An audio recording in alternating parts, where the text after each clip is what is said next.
Bismillahirrahmanirrahim. Let's start with session 2, mashallah.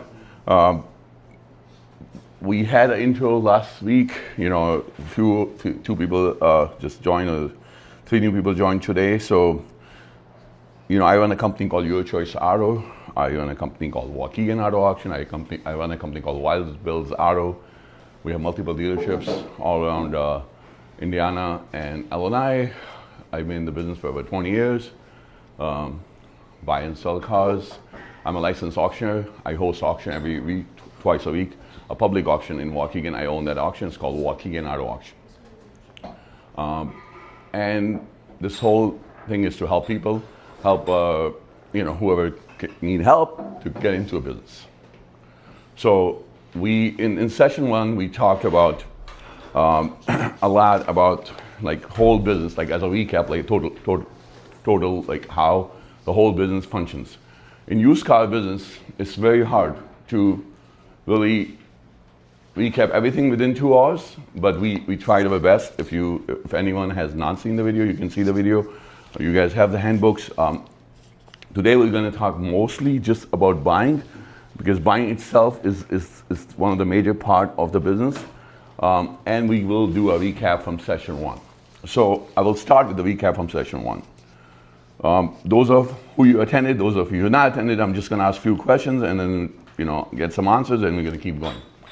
So last week when we talked about the business, when we start the business, we start with licensing, how we get the license to operate as a used car dealer. And when we talk about licensing, there's 2 big things come up. What are the 2 big things in a license part? 2 different kind of license, 2 big licenses. Go ahead. Wholesale and retail. Very good. Wholesale and retail. Okay. Do you know what wholesale is? Well, you don't need a dealership. You don't need a physical location for it. You can have like some office or something. I know, especially in Wisconsin, you can get a virtual office. Great. You got a great answer. And you cannot sell to the public. Yes, and you can. Yeah, that's you a big. cannot sell to the public, yeah. Big. Okay. Who knows what retail is? Everyone knows what retail is, right? You want to explain? As I could. Okay. So retail is that you have the capability of selling to public, however you want, online, offline. There's no limitation on how many cars you want to sell. You need a proper licensing for this. You need proper contract working, with the, I'd say with the states and wherever you are. So they will control how many cars you can keep on your lot. Your city or your zoning will control that. But you can sell unlimited number of cars. So if you're a flipper and you can sell 10 cars a week and you have only 10 cars in your lot, you can do that. And nobody's going to stop you. Is that determined by the space you have? So the space will dictate how many cars you can keep at a time, right? Yes, because the city or zoning, it all goes with the city and zoning. Like wherever you are applying, yes, go ahead. So there's where I got confused. Okay. I thought that you can keep as many cars as possible on the lot. No, the city will tell you how many you can keep, but then we as a dealer try to squeeze as many we can. We just don't leave any space behind. People can't even walk. That's what we do.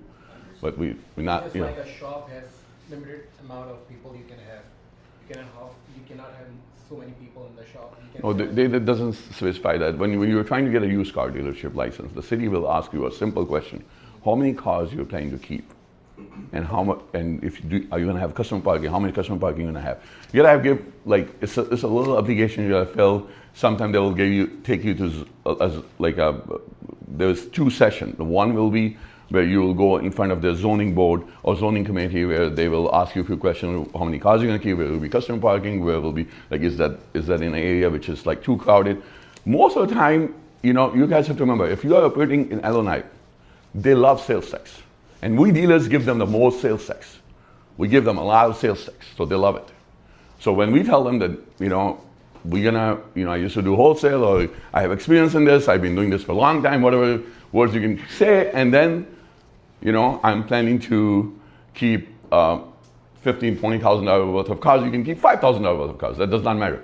But you gotta give them a bigger dollar amount and give them that you're gonna bring sales tax, because they get 2% of that. Remember that. They get 2%. Indiana is different, Wisconsin is different, but Illinois, they get 2%. So they love us. They love us in a way, but they don't want to crowd it, and they want to make sure that, you're not, there's a 10-car space and you're not saying, oh, I'm going to have 20 cars and you have no customer parking. They want to look at that. They just want to make sure that it's a safe environment where you're operating your business. Is this requirement only for retail or also for wholesale? Wholesale has no requirement like that. It's just for retail. We're just talking retail right now. Wholesale is just, when I guided last time, I told everyone, you could go with the companies. There's so many companies who get you a wholesale license. They charge you so much per month, and they kind of help you through the whole process, and they charge you every month. They keep you in compliance, and they guide you to the process, and it's much better doing that way. But when we talked last time, I said if you're doing the wholesale, you can do a lot more than that. If somebody remember what I said. Like you can work with a dealer? Yes, very good. You're catching it right. So you can do consign to a retail dealer and make some money. You can do 50-50. A lot of dealers will love that because they don't. That's not their investment. They don't have a floor plan. Nothing is getting invested because we dealers, okay. We dealers get killed with the floor plan. I said that before, but I'm saying it again. So floor plan itself is a silent killer for a dealer.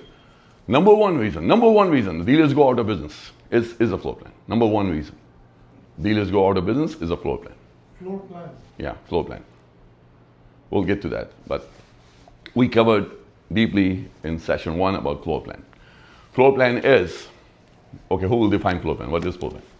Somebody else. Okay, somebody else, not these two. Who else? Who else wants to define floor plan? Floor plan. Floor plan is like you owe some amount from the bank Yeah. on top of it basically, and then for the car, and then you pay something, but it's not good. It's kind of risky if you are not good in the business. Something Okay, like that. that's a good definition, but if somebody has a better definition, anyone has a better, They lend money It's a for loan, right? buying the cars. Like a loan. okay, yes. It's a loan. The thing that I wanted to add, which your he's business saying it's model? not good, Huh? is because it's It's not a business model, it's a floor plan. This floor plan is a bank. tax good. taking on the car. When you have a floor plan, then you have. I think you were explaining that there's a clock every. It starts with the days. Yeah, of it's a the term. car being on It's the called lot. term. Term. It's called term. Cur- No, term. PER. Term. 90 days, 60 days, 30 days, whatever the bank make a deal with you. If you are a newcomer and you don't know nothing about it, they will try to cut your short. Like, they will check your credit. If your credit is above 700 and you own a house, you are a best candidate for them. They will give you money. They will give you up to 250 easy, 225 easy. And then you have to be smart enough to know what you're signing for as a floor plan. Because you could have a good deal, you can have a bad deal with the floor plan. Floor plan is a bank which gives you money and they pay for the auction, they pay for your car. When you go to the auction, you bought a car, they pay for it. And your brain has to think that now on top, okay, when you buy a car, what's the second fee you get after you bid? Let's say I bid 10,000. What's the next thing adds up after 10,000? When I bid in the auction, The auction fee. there's- yes, auction fees, buy fees, auction fees. So those are two things you pay at the auction. The bid amount, whatever you bid for, and your buy fees. Then on top of that, then if you have a floor plan, you end up paying floor plan, you end up paying transportation and recon and all that. So is the floor plan, what are the terms usually like? Is it free money for the first X number of days? There's no They free start money, charging you? no, Okay. there's So they no. start charging you from day one? Day one. So they will have something called like, if it goes by a dollar amount of the car, okay? So when you're doing halal financing, which I call halal financing is where they don't charge you just a fixed fees, they don't charge you interest. I call it halal because they made it mostly for the people who don't want to deal with interest. So And they'll charge you a fixed fee based on a car's value. yes, they will have tier pricing. Tier pricing is under 5,000 so much fees, 5 to 10 is so much fees, 10 to 15 is so much fees. Fair pricing. And then they will give you a term. The term will be, if you sell this car within 60 days, this much fees. And if you don't sell in 60 days, then if you want another 30 days, this much fees. You want another 30 days, that much fees. And then will be at end of floor plan, like where you have to pay off. And then there will be also a curtailment. Curtailment is whatever you pay, let's say you pay 10,000. So at about at 90 days or 60 days, they want to get 10% of the original amount. That's called curtailment. If you have a good credit, you know, your credit is good, you own a house, you know, we really don't need much money. You know, you could just start with floor plan, but then you have to be smart enough, and you have to be very smart to use your money wisely, and don't mess up, because you're going to lose everything, but you can make a lot if you do it the right way. You know, which we're going to get to now. The whole session will be about buying, so we're going to talk a lot about buying today. One Right. more question on floor plan. Is it by car? So if I buy something today and I buy another car next week, is it per car? Per car, yes. It's per car. Per car you charge. And Yeah. not good for the newcomer, right? Person that has to be experienced. So it can be good if you're smart enough. If you know how to deal with your money, you have that, like some floor plans can be only like if you're buying chair under 5,000, you're buying a car for under 5,000. They might have only $150 fees for 60 days or 90 days. That's cheap. You know, you're not using your money, and they're only charging you $150. You know, your buy fees is like $400, and you could pay $150 more and still make $1,500, and don't spend your own money. But then, you know, just make sure that you have to sell that vehicle within the time frame. You cannot aggressively price it. You have to price, like, you got to price it right, like the first day. You cannot play with that. You cannot think about, oh, I'm going to make a lot of money from this car. You cannot do that. You're playing with someone else's money. It's not your own money. And I assume, Mitchell, this is only for retail? Yeah, floor plan. No, they do allow floor plan on wholesale. They do allow it, like I said, as long as they have a good credit. One of my friends, who's not here, but he was here, he got a lot of money, $225,000, and he had a floor plan license, but then he let other people use it, and the one other guy ruined him. And I kind of came to help him and sold all his, helped him out, took the cars, you know, the floor plan was coming, taking all the rest of the cars to the auction. I kind of picked them up, helped him sell it, give him all the money, and help him stay alive so he don't lose his house. So don't do that mistake. Don't let anyone play with your money on the floor plan. So basically, it makes sense if you have found a way to sell cars really quickly. Okay, so I'm telling you, we believe in brotherhood, friendship, all that. So sometimes we'll allow someone to use our, you know, license to go buy a car, you know, and give us so much fees or work with us. But I want to clarify, you cannot let anyone play with your floor plan. Cannot. If you end up getting a floor plan, do not let anyone floor any car on your floor plan. Cannot. That's a big no. So Right. coming back to the wholesale thing, you said that dealers would love, you know, sharing the floor plan with you. They will not. That's what I'm saying. No. That's what I'm saying right now. Exactly. So Yeah. you know, so if I go They will share, if you have wholesale license, dealer will love to do a consignment. consignment, It's called consignment, where you own the car. It's your car. You come to me, Mr. Margie, and say, Mr. Margie, I have this car. How much you will charge me to consign this vehicle at your dealership? And what's a spill? Like, we can be 50-50, we can be 70-30, we can be 60-40. Oh, okay. And then whatever you paid at auction, you share your invoice with me. And then, you know, if I put money into the car, I share invoice with you. And at the end, we just see who made how much. Gotcha. Okay. One last thing. So the risk is, if you owe money to bank or whatever the company, they will not repossess your car, but they will change your house or something, right? They will repossess. That's the first thing they will do. They will do repossess car. Yeah, but you're still gonna see. Listen, when you buy a car from the auction, Right. I told you just pay the buy fees on top of what you bid. Plus you pay floor plan fees. Plus you're gonna pay transportation. Plus you're gonna pay recon. So you have a lot of money added on. So now, if you take the car back to the auction and get the same money, you're still gonna lose. And if you don't get the same money, you're gonna lose a lot more. So what I helped was when the cars went back to the auction, let's say he paid, I give you an example. So, you know, there was a car which worked at the auction for like, I'll say it was $52,000, and the guy who was using his floor plan paid $65,000. So he paid a lot more money than what it's even worth at the auction. And then, now it went back to the auction and it brought $50,000. Now the guy was going to lose $18,000. So what I did was just help him sell it. Like at retail, I got him 65, so he still lost 3,000, but he then had his throat cut. So this is real stuff happening. You're playing with the money. So be smart, know what you're doing in the best way possible. Ajay, to start with, can we use our residence address for retail license? No, you cannot. Do you have That's your LLC? LLC is just a company, but you gotta have a place. That's what the licensing is Okay, so about. hold on. The LLC is completely different. Let's just stop because the conversation is going along. Last session, I showed you this paper. Right. This paper is only for a retail lot, okay, and it gets signed by the city, and city will not sign at your house. They will sign at a proper commercial place. Is this part of the licensing with the state? Zoning. Yes. Yeah, okay. So you need a place really. You Yeah. need to have a lot for you to have a retail license. Yes, I said that many times last time, but we're just covering it back. I said that everything in the licensing part is easy.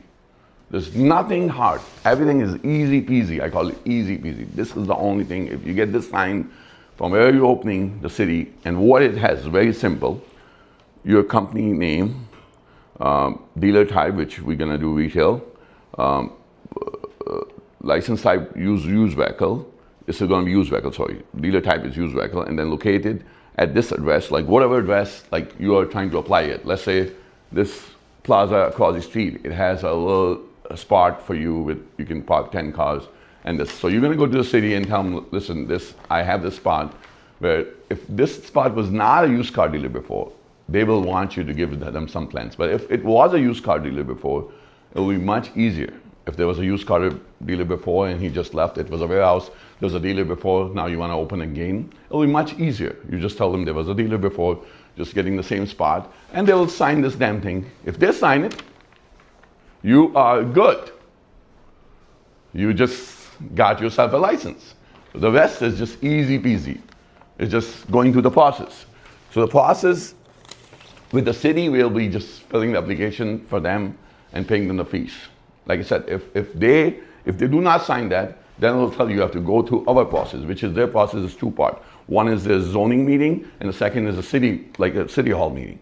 And you have to go present yourself as a business owner, tell them what are you doing, how many cars you're gonna keep, how much dollar you're gonna bring. They are more concerned about how much sales tax you will bring, because they are all about money. So can we have multiple licenses in one dealership?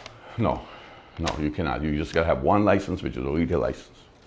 You can have retail and salvage if you do body work and stuff. You can have both like that. Like I have salvage and retail in Indiana. I have both licenses, but I have a big place. And it was a junkyard, so it actually is scrap, salvage, and retail. So one retail place, one license. Yes, one location will have one license, but like it can be a strip mall where this guy's used car dealer A, this guy's used car dealer, and that's okay as long as the city allows it. State will have no problem as long as every address has its own address. They will have no problem. They just want an address, and they want to know where your cars will be parked and where your customer will park. They just a little bit about that, and then you're good. Like we have a place in Waukegan, we have two businesses together, which is both kind of dealership business, which is Waukegan Auto Auction and Your Choice Auto, in the same rooftop, but it has two different addresses. And that's totally legal, there's nothing wrong with that. And then when we talked about last week, about the licensing part, we talked about instructions for dealer license. This is one page, I put these things on group, I'll re-put them so you can print them if you want.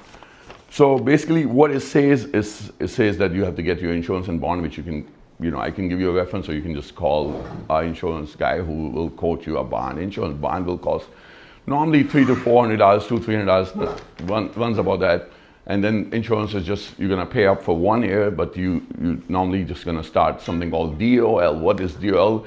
Is dealer line for like how many cars you're gonna keep on your lot. You're gonna say, I'm gonna keep up to $50,000. So they will give you coverage up to $50,000. Because you normally just wanna start with $50,000 to get a quote from insurance. The insurance will be like anywhere for a whole year, $3,000, $3,500, $50,000. So those are your two costs. And then they will want you to do fingerprinting, which you just go to, there's so many vendors. If you go online, it will have like a state website, gives you a link, and you just go and get your fingerprint done. You got your fingerprint done, you got these two things done, you got your licensing application filled, and one more important thing is the class. So the class, you know, you could, if you have LLC and you're planning to open, you can even take class with your home address. That I'm opening up a license, you know, I'm going to the post, I just want to take class.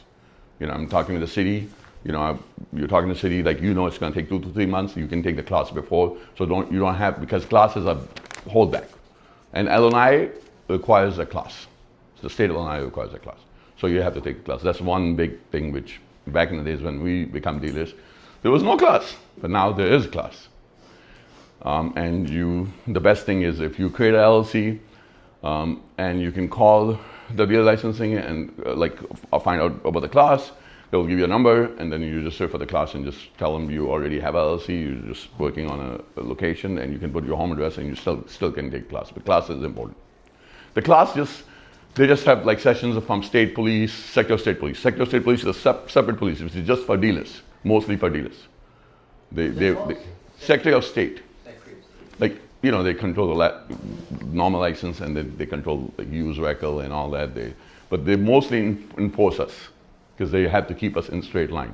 That we are making sure that we have a title for the car we are selling. You know, we are processing the paperwork within time. By law, we have to process the paperwork within 21 days. We sold the car, the paperwork should be with the state within 21 days. It's a law. But do we as dealers get messed up? Yes, we do.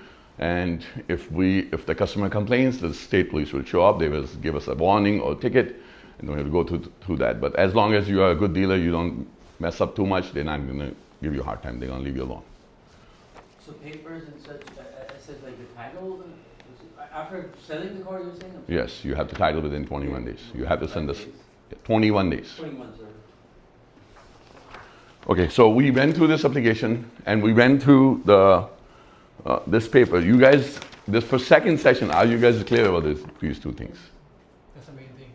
Huh? That's the main thing. Yeah. Sell the car. Yeah. Like if you want to start a business, for licensing part, this paper is like when I was like I don't know if you was not here at last session. So your choice with his entities end up in Illinois. We had 10 locations in 2017, and only thing when I get this signed, that was done. Like because I already had the background with them, already was a dealer, so just had to send them insurance and bond, and I already have a new location open. It was so easy for me because I didn't have to take class. I was currently a dealer. And you had a question? Yeah, so suppose if you find a location and we are filling out this zoning form, so they can reject based on that location is not suitable for. If you take this form to a city, they will tell you right away that this location will not allow, or they will say, well, we might allow, you have to go through the process. Okay, so first we need to find out. But if there was a used car dealer before, or if it's a warehouse, and next door is a used car dealer, they will allow it. Normally they will allow it. Because This is only good for Illinois. yes, we're only talking Illinois. We're not talking about Wisconsin. We're not For talking. example, you have a wholesale license from Wisconsin, and you can do it anywhere else. Okay, so don't mix retail and wholesale. Don't mix it. We're talking about retail right now. You want me to talk wholesale? I can start. 1 second. Okay, we're going to talk wholesale now. So wholesale again. Wholesale, you have a license from Wisconsin or any state, we allow a wholesale license. You're not supposed to sell it to public. You're only supposed to sell it to a dealer or auctions. That's why I said it's legal to consign a car and sell it to a dealer, but you know, as a wholesaler, your job is just to make money from doing wholesale, not to public. Do not do business with public. So you could have a license from any state then, or just like Some states do not allow a wholesale license, so you have to have a license from the Yeah. states which allow wholesale. which allow you can have and you can start selling wherever in the U.S. you want. Anywhere in U.S. Anywhere in the Even you can US. export cars. If you're following the rules of. Yeah, you can export cars. You can do everything. Once you have a license, wholesale just put a cap on you. Put a cap on you that you cannot sell it to public. Cannot retail a car. Back in the days, everyone will have an Indiana wholesale license, and they will be selling cars left and right in the street, and there was no problems. But then Indiana State got very strict because they had a lot of problems. People that are working at a McDonald's, Burger King in the South Side will be selling cars on the street, and then it was enforcement was very become very tough. So they made rules, and Indiana kind of stopped the wholesale license. They said we don't want this.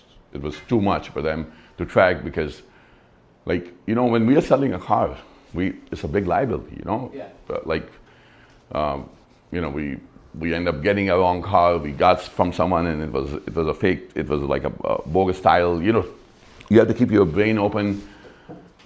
In the last conversation, the first session, I have mentioned that if you're good, you can make a lot of money, but you can mess up real quick too. So you have to be smart enough to not mess up and go slow by slow, like a tortoise, like slow.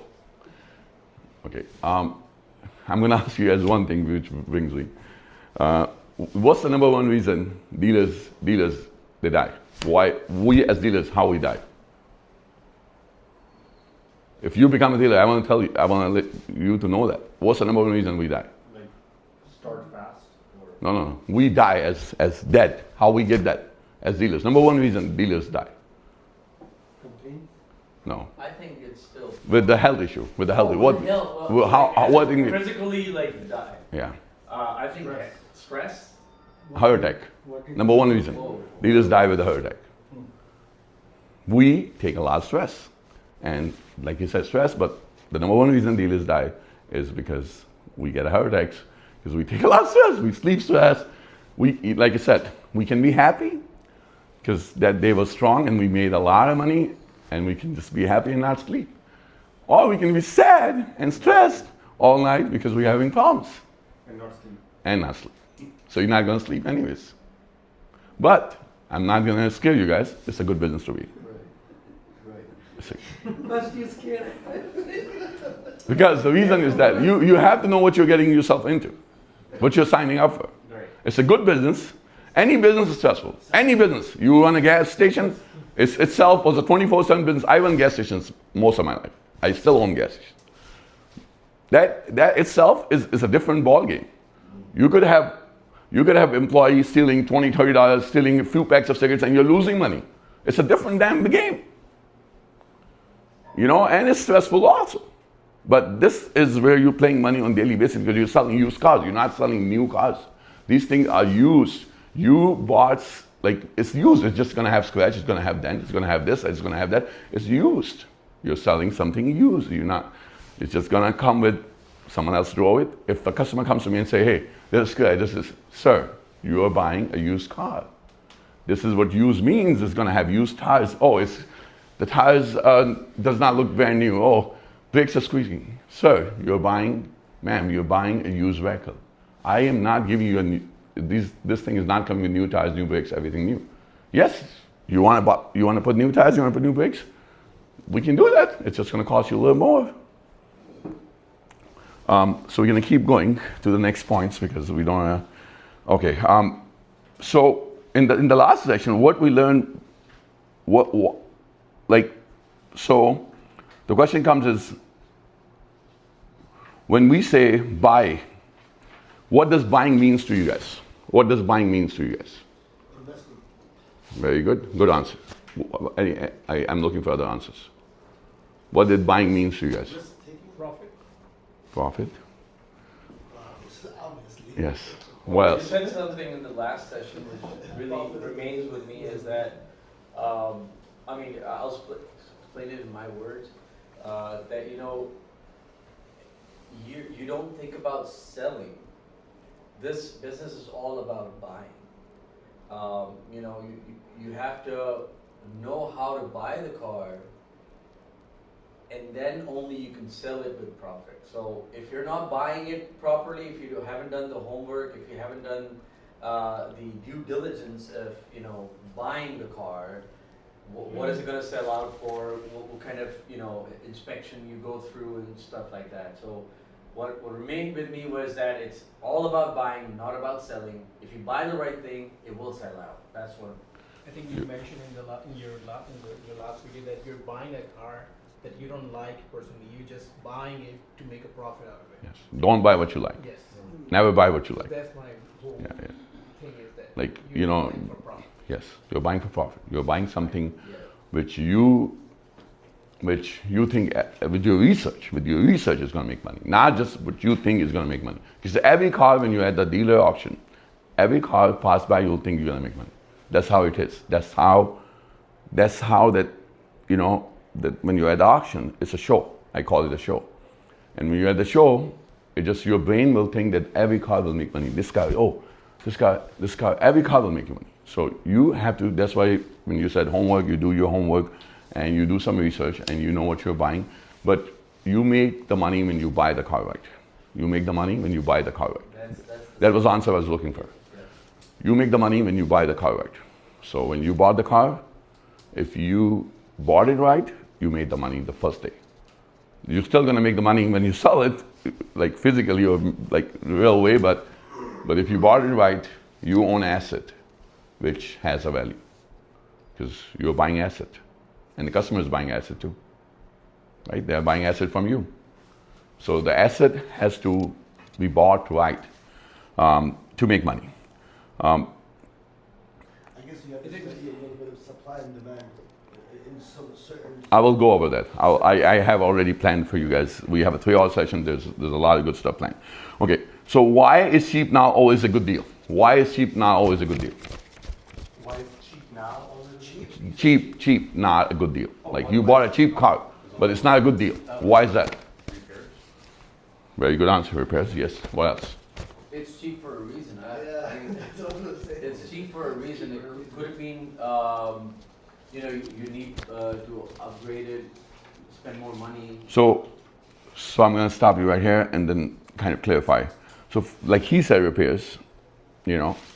So when you're buying something cheap, you know, at the auction, like if you want to play in that zone, you can play in that zone. We do play in that zone. We have 3 different categories we play with.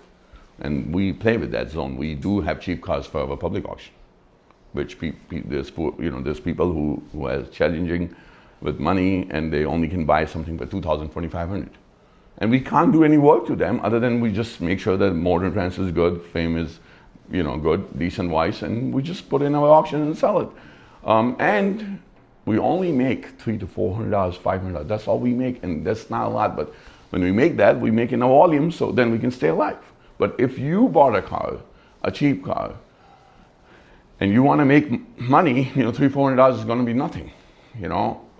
But public auction style is okay for us because in one auction we are selling 25, 30 cars, and then not every car we make $400 or $500, but that's the lowest we make, or sometimes we lose money if we've been running for a long time. But you know, when I say cheap, it's not good because you could, when you start the business, you did research and you can buy a little better cars like for $8,000, $10,000 and make better money. Try to have almost $3,000 room in there. When we call it a room, it's what you bid with the auction. Now you know you got to pay the auction fees. Now you got to pay your transportation. You know you got to pay the floor plan fees if you have floor plan. You got to pay for the recon, means detail or any mechanical work. And then you got to pay for the advertising. You got to pay for the employee. All these things you're paying is pay. But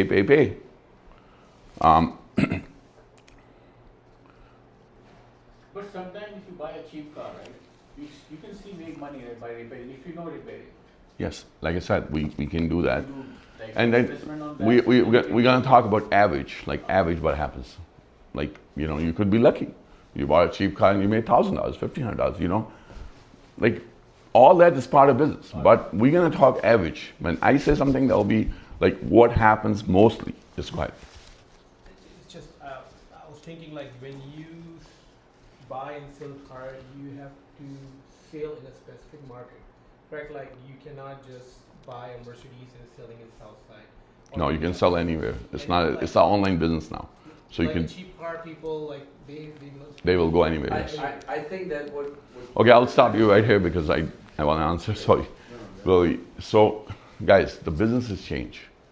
Back in the days, Southside was like cheap cars, affordable cars, but now does not mean anything. If you have a car, people will drive. People will buy it. We sell a lot of cars. People don't even come look at them. Like whatever cars we sell, like almost 20% of them are now digital sale. We call it digital sale where a customer never came to look at the car. They only did FaceTime video. We ship the car, done. And we do 300 miles free shipping. So you could be anywhere. When you have a lot and people coming in checking your car. Like I said, in our case, they're not even coming to check. All you're doing is FaceTime. That's it. Yeah, videos. Yeah, send the Carfax. Sometimes they will say, "Oh, get an inspection done," or they will send their own people. What's the range on these cars? Range being like. Range can be anywhere from a retail price of 8,000 to whatever. It starts at 8,000, not cheaper cars. And up. Yeah, yeah.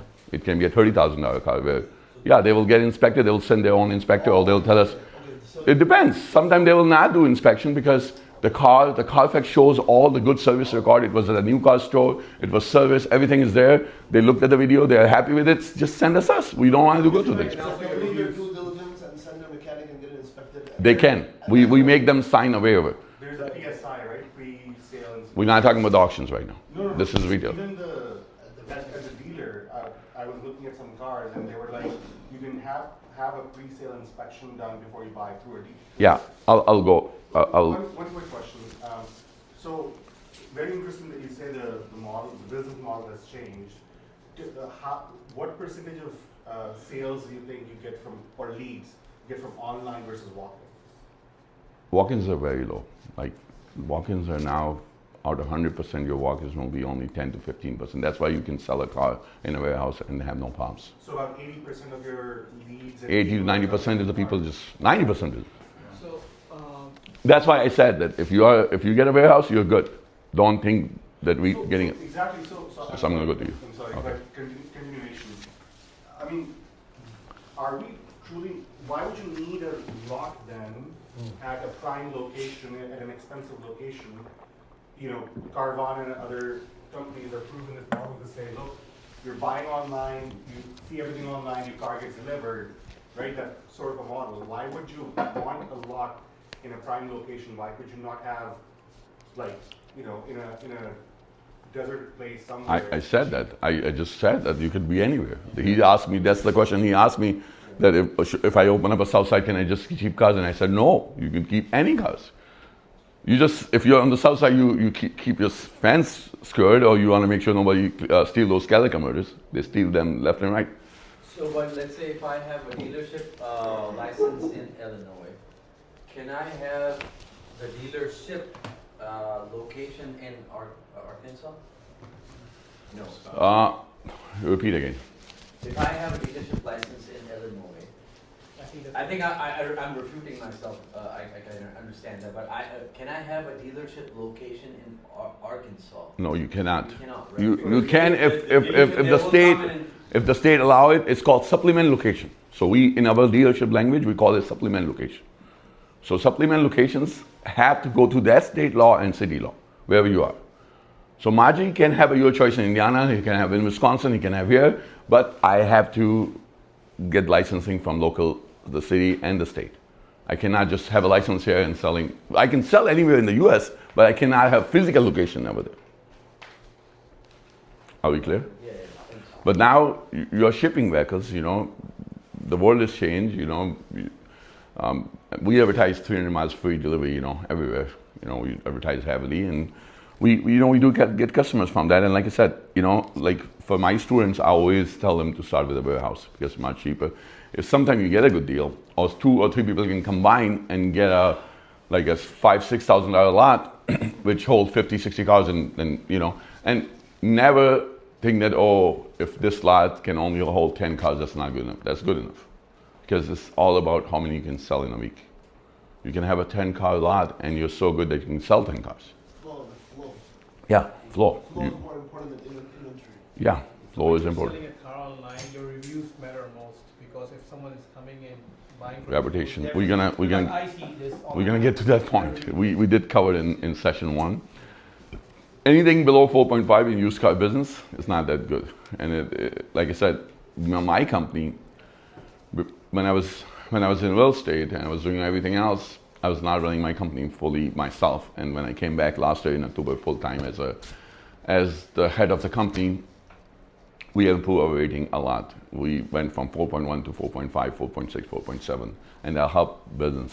In a way, you gotta have better rating. But we are, the time is running, so we're gonna go a little fast.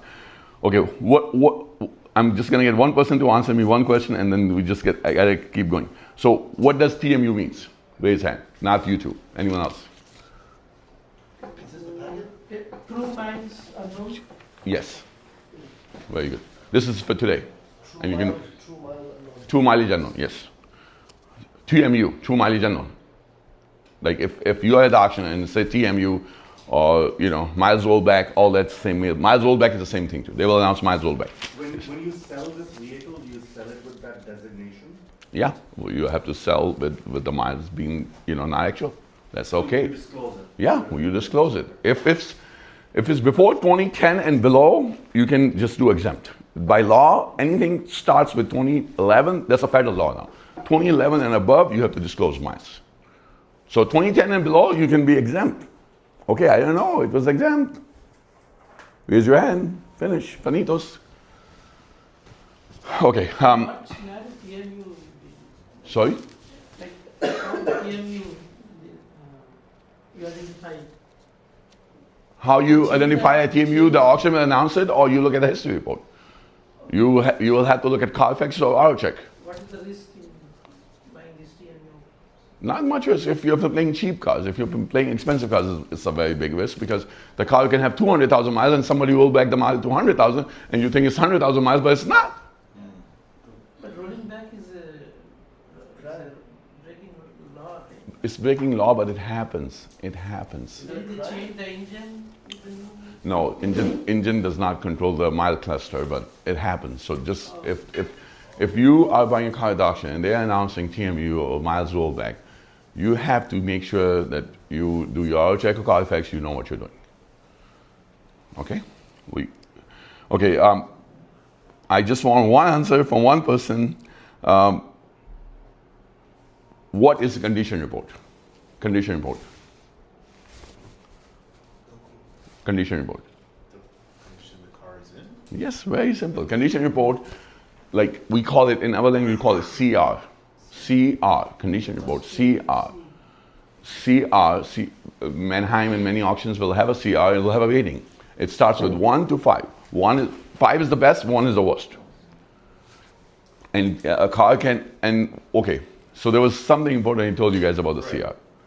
What was that? Go ahead. I mean, I was thinking that maybe Okay, it's, you told us that you don't really have to completely rely on that Yes.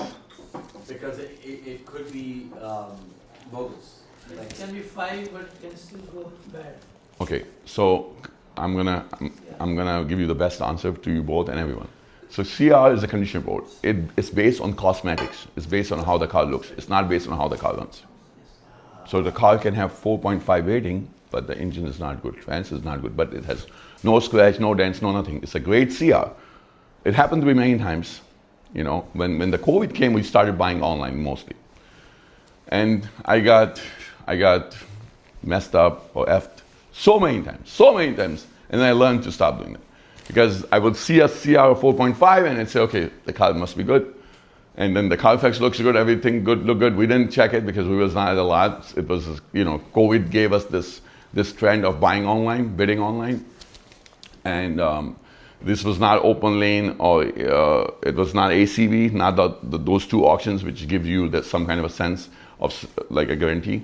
This was an auction like Manheim Simulcast, like live auctions where you're not physically at the space, but you're bidding online. It's called live auction, So you're bidding online, and then the great CR, but then you go pick it up, engine's knocking, or engine is tuck, yeah, or there's other issues. So that happens to all.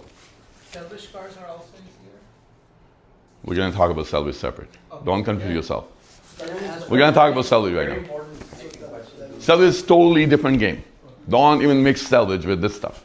We'll talk about it. So superficial statics, CR, mechanical. We have a way to investigate with the scanners, right? How many things the scanner picks up? Okay, so I'm gonna stop you right. Right. Every auction is different. Manheim has something called lot vision. Lot vision. You can write it down. Manheim is when you buy a car from Manheim, or you're planning to buy a car from Manheim. When you log into manheim.com, you can grab a pen, and then you have this session. So It's called Lot Vision. What the Lot Vision is, you could look at a car online and it will give you the quotes. How do you spell that? Lord? You said LOT, Lot Vision. Lot. And you will see the quotes. The Manheim has readers connected now in their cars. So Giving you the quotes. yeah, you don't even have to go to the auction to get the codes. You just can look up on Lot Vision. It gives you a location of the car, where the location is, and it also tells you what codes it has. Sometimes some people will disconnect it. Okay, so I'm gonna, in buying part, I'm gonna cover, we're just going off the track a lot, but, and the time is running, so I'm gonna stop the questionnaire after this question. So in the buying part, you have a lot of dealers, a lot of people who will go to the auction and mess up the cars. Their cars was good, but it came from the dealer auction, like it came from the dealer, new car store, but there's someone disconnect the spark plug. Someone did something so the car don't run right, and nobody else buys it, that person buys it, and a lot of people do that.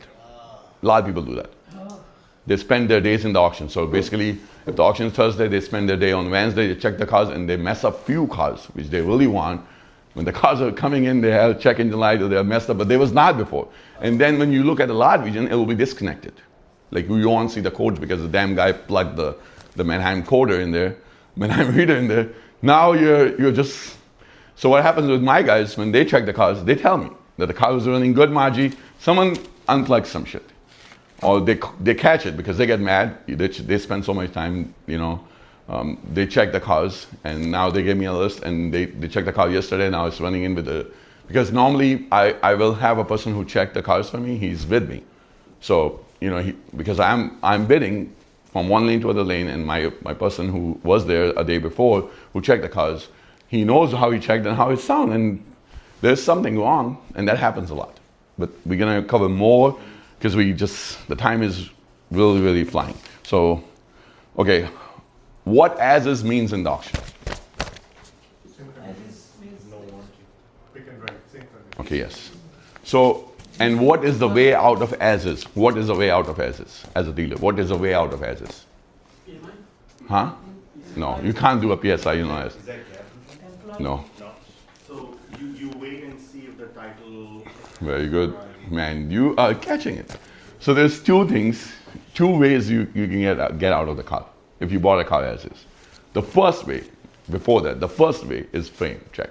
If the car was above 3,000 and there was nothing, no announcement about the frame, and it was like an older car, even sometimes newer car will have a frame damage, but it was not announced because if you did a Carfax and it shows there was an accident, you can take your chances. The car is bad, now you don't want it, you got messed up, you want to try your luck and say, have them check for frame. And sometime I do get lucky where frame is found and they kill the car. Kill the car, you guys know about kill the car, right? Cancel the car, very simple. So frame check is number one, your number one option, and number two is title. So if you bought a bad car, you don't want to sell it, it needs a lot of work. Let's say you bought a car for 3,000, engine is 3,000. Now what the heck are you gonna do with that shit? So the only thing you can do is wait, try those two things, and then if not, then run it back to the auction. If the title comes in, run it back to the auction. Because what you gonna do with a car which you bought for 3,000 and it needs work for 3,000? Nothing you can do. You're not gonna do a bonfire of it. Yes, you have a question? I was just thinking, so you strictly mentioned 3,000. It could be Anything above 3,000. All the auctions, so auctions have rules, even dealer auctions, they have rules. They are regulated by NAAA. It's a National Association of Auctioneers, or auction houses. And then they set up the rules. So now 90% of the auction, they follow NAAA. Like any auction can have its own rule. So you gotta know the auction rule where you are, but 90% of the auctions, almost 100% of the auction, they allow up to above 3,000. But some auction, they're old school, they even allow 1,500. Or some auctions, they allow sale day frame check only. Because normally the frame check is for 7 days. So you took the car to your lot, and 7 days will end. 7 days will end, who's gonna give me that answer? When I say talk about 7 days. When the 7 days? 5 o'clock before 7th day. Yeah. Yes, If it is on yes. Friday, you bought Very good. Thursday, Good job. Good job. So 7 day will end. Let's say if I bought a car on Wednesday, 7 day will end on Tuesday at 5 o'clock, a day before. 5 o'clock. It's not up to that day. I did that mistake. I'm just telling you what I did so many times, so you don't do that. So 7-day ends a day before. It's not the same day. You cannot bring a car the same day of the auction and say, hey, I bought this car to a 7-day guarantee. Get the heck out. Not gonna do anything about you. Okay, so we talked about the arbitration deadline. This is the arbitration deadline. If you want to arbitrate, you bought something with the PSI, you want to get the frame check, all those things ends within 7 days, and 7 days is the one day before, the day you bought. It's a very simple rule. We talked about the wire fees. I know you all know that. Okay, now we're going to come to your point, which you brought up, which we covered in the last, session 1, is about reputation. Your ratings, how people look at you when they Google your company, whatever small company you have, how they look at you. And that will matter a lot. And then if we as Daisies, or we as, sometimes we don't respond to a bad reviews, we only respond to a good ones, which is bad. You gotta respond to every damn thing, it's good or bad. Just put your answer, how you felt that customer. Maybe sometimes we are wrong and we say, okay, we are sorry, we apologize. You came, you had a bad experience, we are sorry. As a business, we are sorry. But respond to every damn review. If you are a business owner, respond to every damn thing. A lot of Desi owners, we do not respond to bad stuff. And that's not a good thing. Right. You got, yeah. So yes, you gotta maintain your. And then when you have a Google page, Google look at the activity, like how often you put pictures, you put something on your page, like Google page. You gotta keep putting like 1-2 pictures a week. You gotta put something, some kind of activity. Something stuff is happening at the page. Google ranks all that to see, and then Google has Google My Business itself is a class, which I can take later on. But Google My Business itself is a full class. But I'm just gonna tell you that it's important to have your have that. You gotta. What is Google My Business? It's your page, Google page. When you Google Your Choice Auto Joliet, it comes up page. Your profile. It's your page. It has your reviews. It has your about your business. It can have video. It can have a lot of stuff. Google. Okay, so when we Generate that, sorry, you have to make that. yeah, make that page. Yes, you set it up. But see, what happens is, as a business owner, you'll advertise your business, right? You'll pay Google to do a sponsor listings, like show your page when somebody search used car dealer near me. SEO, search engine optimization. Yeah. So basically, on Google, if you keeping up with your page, you kept it good. All those things, when I'm talking about Google My Business, it brings you generic traffic where you don't spend the money and it brings you traffic. We call it generic traffic, like it just got created with you spending no money. You just kept up your stuff good and you're getting leads. Because, so your choice was number 34, on a percentile when they do the rankings for our website. Before I joined my company, and now we are at 10 or 11. In used cars within Chicagoland area. So we have improved a lot. And I did all those things. We just stay on top of my Google pages, we changed the website, we did a lot. But all that can be itself a class. Is that something you outsource or your employees do it, or how you do that? We outsource some of it, but I kind of control everything. Like we have a company for Facebook, we have a company for Google, and then we have our own team who kind of helps me out. If you want to hand us a laptop, we could move this. Yeah, someone if No, I'm not even get to that yet. We were just talking about session 1. So we almost, so this is basically what the session 1 was, like cover the whole business. And the business comes with, it starts with licensing. You trying to get a license, you can get wholesale and retail. I'm just going to do a recap and we're going to start with our session 2. So business itself, it starts with licensing. You trying to get a retail license, wholesale license. Then once you get that covered, you just got a license to operate. Does not mean that you can do anything. It's just the start of the show. And then buying starts. You go to the auction, you buy it right. That's where we're going to focus mostly on. And then we have selling, we have compliance, like making sure the paperwork is done right, and then all reputation, all those things come into play. What are the laws? The biggest law, okay, what's the biggest law in the state of Illinois for used cars? Employment. Very good. Tell me what employed warranty is. What is employed law? What is that? It's like it applies to cars less than 150 miles. Very good. What else? What 50, 100 miles? 100 150 and less. less. And what is the law? Like within 7 days or No, it's 15 days, 500 miles. it's 500. So just remember that. That does not count in buying, but it counts in selling. But that's the most important thing about selling is that state of Illinois has a law, which is called employee law. When you bought a car and you bought it 150 above 150 miles, you're going to be selling at it. So that law is not going to apply to that. If you are buying a truck, like over 8,000 pounds, a box truck or something like big, it does not apply to that. If you're buying anything over 25 years, it does not apply. To these three things does not apply. What is called employ? Employed law. Employed. It's employed by the state. They employ on us as a used car dealer. Okay. We don't want it, but they put it on us. It's called employee law. Huh? Yeah. So it's the benefit of the buyer. Benefit right? to the buyer. It's for the consumers. It's for the consumer protection. Yeah, They came up with the consumer Then protection. if it's Because higher before than 150, before that everything was as is. Before 2017 everything was as is. You could buy a car from a dealership and you get on a highway and break down and dealer say, sorry, I feel bad for you. But now you cannot do that. It applies to cars under 150,000 miles. Yes, sir. It applies to your cars under 15 days, 500 miles, whatever comes first. So if you put up 600 miles as a Mr. Customer and you call me even the third day, I can't help you.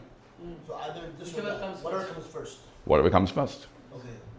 So when the customer calls us about, they have an issue, you gave me employed warranty, I have a warranty, yes. The first thing we ask them, okay, can you send us a picture of your miles? Because you're claiming employed warranty. We just need to know what the miles on your car currently, and we need the car to us within 24 hours. We need the car as soon as at our lot. If the car is overheating, you cannot drive it. You have to get it towed. They are paying for the towing. We're not paying for the towing. You bring us the car. What options we have? We either have to fix it or replace it, or give them money back, like help them somehow. But the first option, the state tell us that we have to fix it. So And as, if they don't agree, We just give them money back.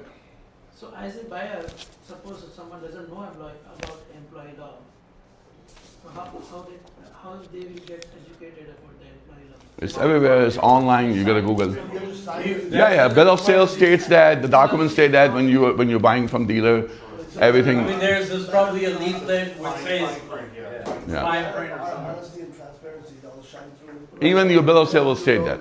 Your bill of sale will state about employment. So that's the most important thing. Is there an age range besides the 150,000? I said 25 years. I said 25 years. 25 years?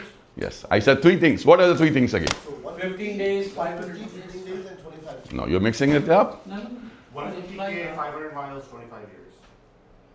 Oh, so the car can be. Repeat again what you said. Just let me hear his answer. 150 under 150K, less than 500 miles driven. You're wrong.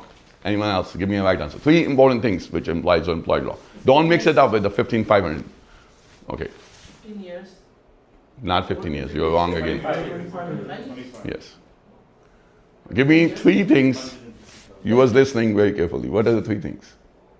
I'm still very lost in this. Like Okay. there's a lot of people talking, so I think that if the car is older than 25 years, Very good. One. You got one right. What's the second?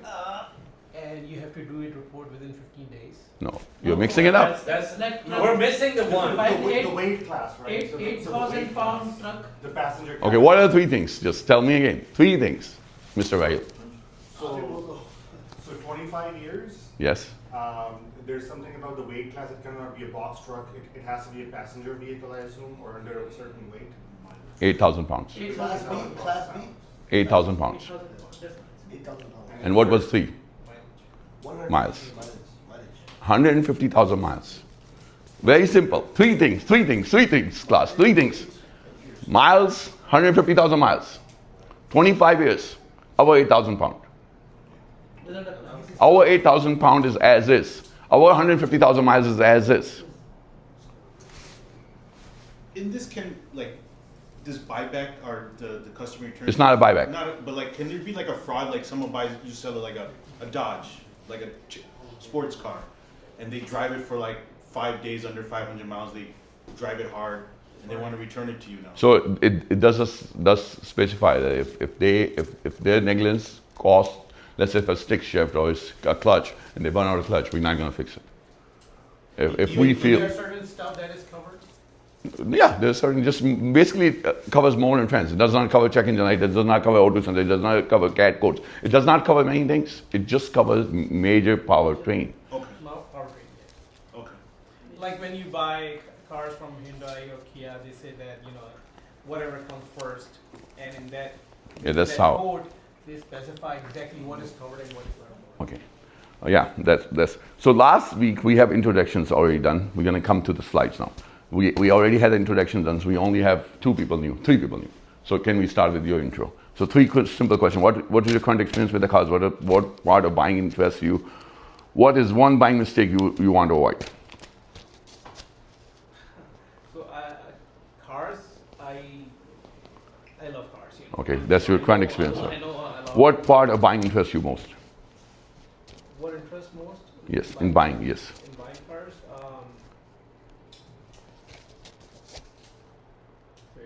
So I personally like cars. Okay, so no problem. you know. What is one buying mistake you want to avoid?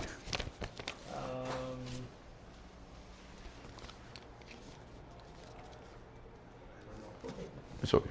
I saw it. Okay. Yes. Okay, no problem. Okay, but you don't want a mistake. Okay, go ahead, mister. Is there, I'm sorry, so I'm a beginner, in terms of this car buying business, buying and selling business, but been involved in several businesses before. So the reason why we want to get into this is because, I have been exploring this option to go into this business. Let's keep the door open, it's getting too hot.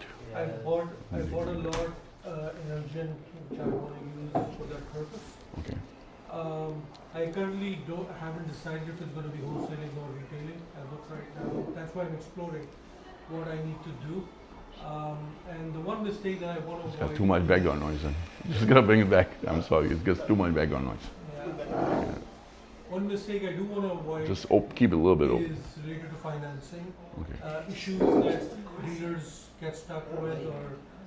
We will cover that, but the problem we have is today the session is about buying, but we will have the next session will be about sales, and then the financing is F&I. F&I itself is a class, so we're gonna This financing is from a purchasing perspective.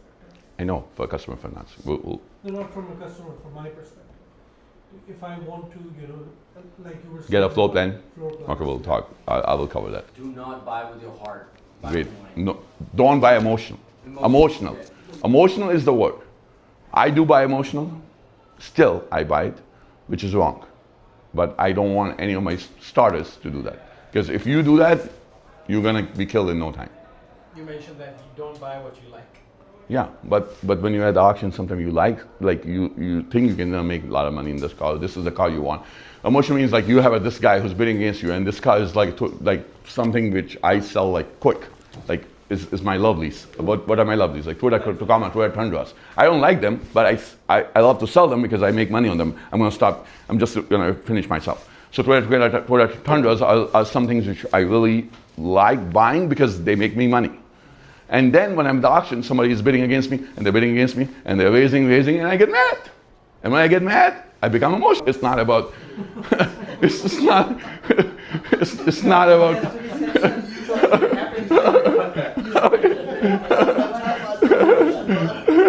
It's okay. It's not about making money. I'm gonna buy this damn car, and that's where I'm emotional. So for And that. example, Don't damn it before you buy it. I'm just saying, I wanted to bring you guys that reflection that where we become emotional. That's where we become emotional because we thought that this guy's messing with me and I wanted to buy this car. This is something I always sell and I make money and this is my baby. I didn't even sit in them.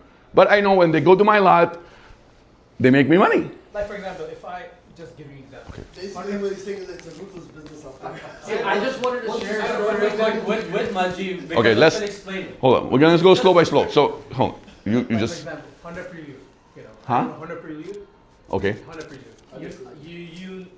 I know that there are certain people that are, you know, they would love to buy that car. You know, when I go into the auction, and that's what I also like. Personally. Okay. They don't make it anymore. I know, but I don't know. Okay. We have time left. So There's just give me a I quick know thing. I like that car, and I know there's a market for that car. So I'm gonna buy it. I'm gonna like that's my personal also Okay. feeling there, emotional, and then I know that there's a market for that. Okay. Got it. I just need 10 seconds. I went with Majid, got the experience of auction. There was a car, brand new Kia, mint condition, everything. I emotionally wanted to buy that car. Excuse me. But obviously I asked him, he's like, no, forget about it. Because he knows it's not gonna sell out the way I'm thinking. So I just wanted to say that in 10 seconds, that it's not what the car is, it's definitely have to be what you can sell outside. This is what I took from last session was buy, you're gonna sell what you buy, meaning that's what you're going to the auction for. So don't get emotionally involved with the car. Do homework. What's one mistake you want to avoid? Thank you. I want to do a mistake before buying. So Okay, good. What one mistake you want to avoid? cheap cars. Okay, very good. Avoid emotional. I do my homework, but the first thing I go with Carfax report and then. So you do a good homework. Yeah. Okay. homework. What's the question again? What is one buying mistake you want to avoid? You don't. A mistake I want to avoid. All of the above, And what else? and I guess just make mistakes and learn through mistakes. Okay, very good. Okay, Because that's the best way to learn. Overpaying If you don't for make something? mistakes. very good. That's a very good one. Overpaying. Okay, we as dealers, when we go into a real life and to the auctions and buy cars, we will do mistakes. We will do mistakes. If you do a mistake, at least know you did a mistake. That's the first thing you want to know. At least know you did a mistake.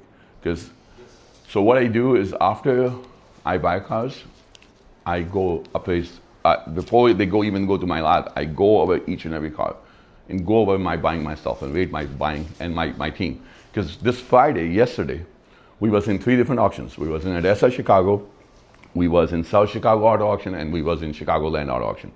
So ADESA is like a big franchise, so Friday they have auction close to Schaumburg, Elgin, somewhere, Hoffman State. They have auction at Hoffman State, so my buyers goes there. We have 2 buyers going there.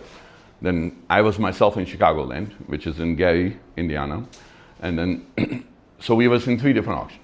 So when we're done with the buying, like, you know, I'm myself buying the lane, so I can't talk to my guys. Another place, if they would have talked to me in the morning, I give them numbers, I guide them. So when we're done, we look at, and we did some mistakes yesterday, and I'll share with you guys. I'll share you what we bought for and what we did wrong. And we bought some cars yesterday which we're gonna make no money. Absolutely no money. Absolutely, it'll be a waste of time. Whole transition will be a waste of time. And now we're just gonna try to break even or lose some right now and call it a day. Because that guy, that kid who bought it from me, he did a mistake, and I'm owning his mistake as a business. So that's why when you allow someone to go bid for you, you have to make sure, you know, they are good enough. But he bought a few good cars, which will make money. So you take good and bad together. So the intros are done. We already almost halfway done. Purpose of session 2, we already kind of covered. We covered the session 1. We want to understand decision making. We want to make sure profit, loss, cash flow, reputation. We talked about that. We just talked about all these things. So I'm just reading what it says. Learn how to read auction listings, online condition reports. We talked about that. We talked about announcements. We're gonna a little bit talk more about right now about the real cost. Real cost is when you bid on the car. When you bid on the car, your bid amount is just a bid amount. You're still gonna have a buy piece. You're still gonna have a buy piece. Are you at the right page? Yes, yes. Okay, you're still gonna have a buy piece. So buy piece gets added into the bid amount. Then transportation. Then if you have a floor plan, then you have recon. So all those things kind of adds up. The used cars business is, just a recap again, the used car business is not about buying and selling. It includes titles, paperwork, compliance. We did talk about that a little bit ago. Retail, wholesale auction, we did talk about that a little bit. License just gives you permission to operate. It does not give you knowledge and discipline to survive. Like, you have to, like, kind of, either you're gonna keep doing mistakes and you learn, or, I'm trying to have these sessions where if somebody wants to go into this business, they don't do these kind of mistakes, which I have done. So floor plan is not, it's a leverage, it's not profit. It's not profit, it's not money. So you gotta put for floor plan for $250,000. Don't think flashy, oh, I got free money. Do you have any preference like buying a car from certain auction? Yes, I will go with that. I will go with that. Okay, buying mindset. Buying should be disciplined. Matters first, most. You have to be disciplined mentally. And I do mistakes, I'm telling you. It's normal, but when I first started buying, I was very disciplined. Because I bought, remember I told you guys my story that I had $10,000 credit card, I bought 3 cars, cheap cars for like $6,000. And that, back in the days, the $6,000 was a lot of money. And I sold it to a mechanic for $2,000, so I lost $4,000, and that mentally made me not sleep for so many days. Because I was just like a gas station worker, like a store manager, make not much money. So for me, it was a big major loss. I just got married, wife was not happy, life was not happy. So nothing was easy, but, and I was about to quit the business. But one thing which I told myself and my wife was, I want to learn this now. Now it's about my honor that I want to learn this and get better at it. And mashallah, in no time, in 2017, the sky was the limit. We was touching the sky. We had about 2,000 cars, but stores. And then I slowed down, because it was just like too much for me. And then we just last year we closed 2 locations because having locations, having so many cars really does not help at the end of the day. It does not help. It's my mistake that I feel it was my mistake that I expanded so fast, opened so many places, because I was making money, losing money, making money, losing money. It was not worth it to run an operation where you have 10 locations, you lose money at 5, make money at 5, at the end of the day you make nothing, and you have such a huge business, and you have so much stress. If the vehicle is bought right, bought wrong, everything after that becomes harder. Like I just told you guys, my guys, they paid too much, everything is hard now. For those cars, I'm going to be dead meat. Set a maximum. When you're at the auction, I tell always my guys, even that's the reason I talk to them in the morning. If I'm not at that auction, I give them a maximum bid. I tell them, listen, this is where you're going to stop. And I give them numbers in the morning, and then they follow my lead if we talk. Sometimes we don't talk.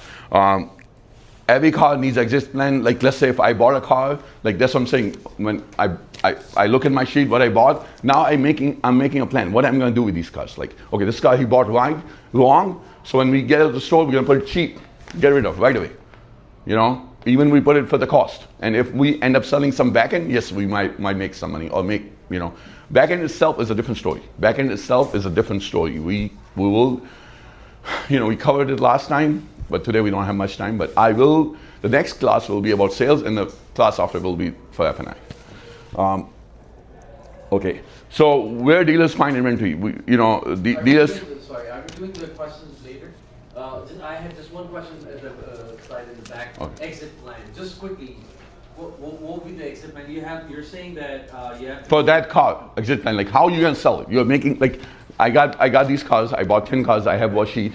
Now I'm planning every car, like, okay, I think I'm gonna put it for this, maybe this, but this car he bought wrong. So I have to be very careful. I have to tell him, get it to the lot right away, put it out online cheaper, and tell my salespeople that you sell this car right away, it's extra bonus, extra incentive for the kid. Whoever sells it, he gets a little extra money.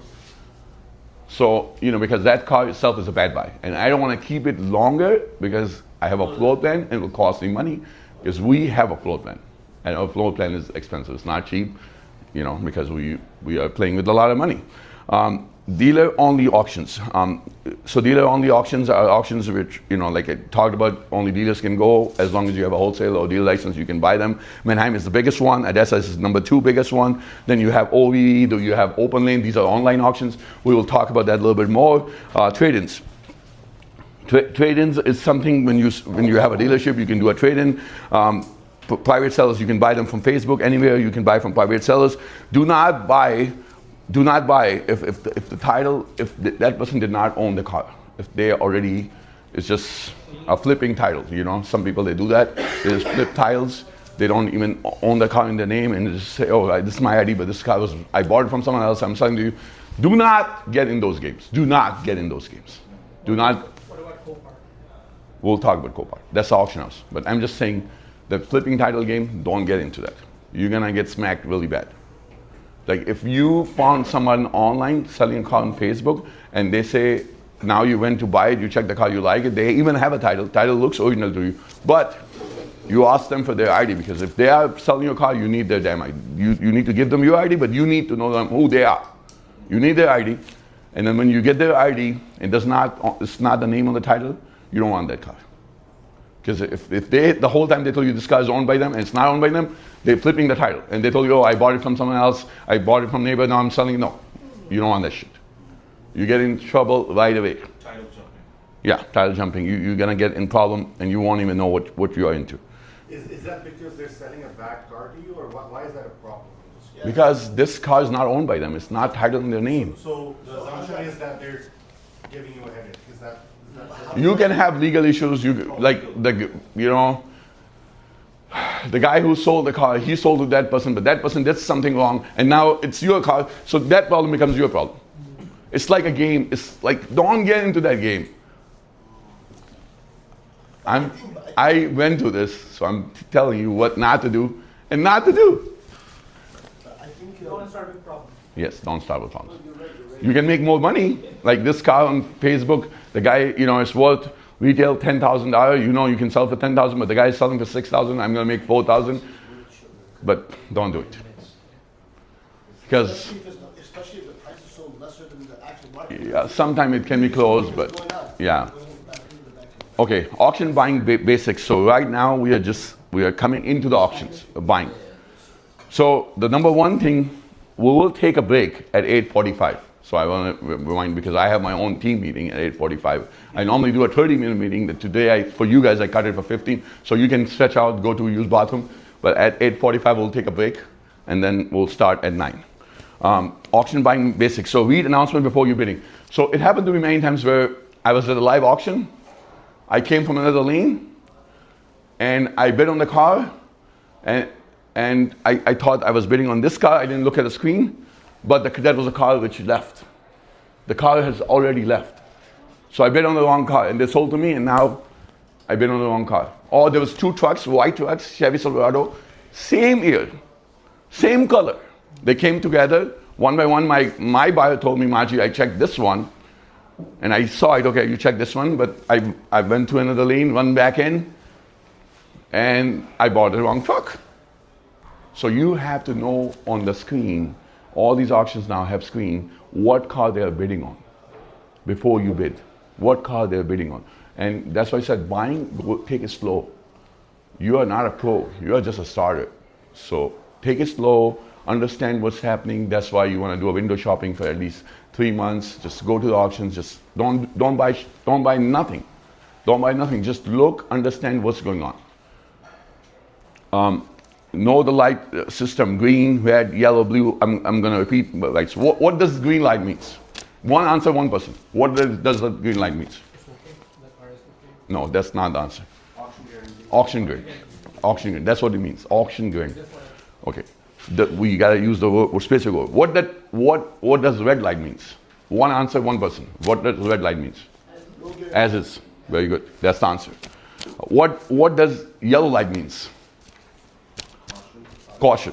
There's announcement. You want to know the announcement. There's announcement. What does blue light means? Tie ups. Very good. Tie ups. Okay, so you're gonna be buying a lot of cars with F-bids, and we talked about it last time, but we're gonna talk about more about that. F-bid is where it's sold to you, but it's on if. That means it's not sold to you until seller wants. Seller is gonna decide, he's gonna approve the sale or no. And then back in the days, like when I had a 2-hour window where you as a buyer could kill it if the seller don't answer, but now it's a sale day. So you could kill it at 5 o'clock. You gotta wait till 5 o'clock. if you did not kill it at 5 o'clock, they might sell it to you the next day and tell you, oh, you didn't kill it, the deal was there, the seller answered.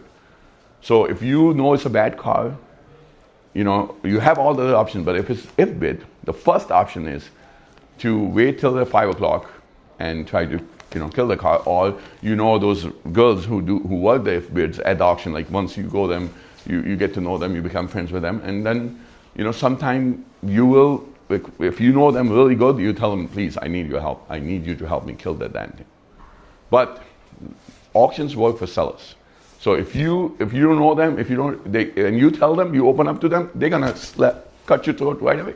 Okay, you have a question?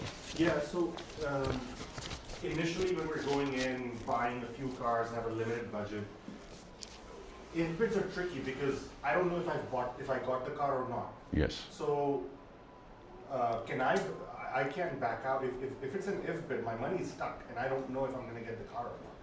That's how the auction is. So do I know when bidding that this is going to be an if bid? No, you don't. You just, Ah. that's how the auction Because is. if I have $10,000 for the day, I know, like when the auction is selling to you, and he will say, you know, sold, or he will say sold with knife.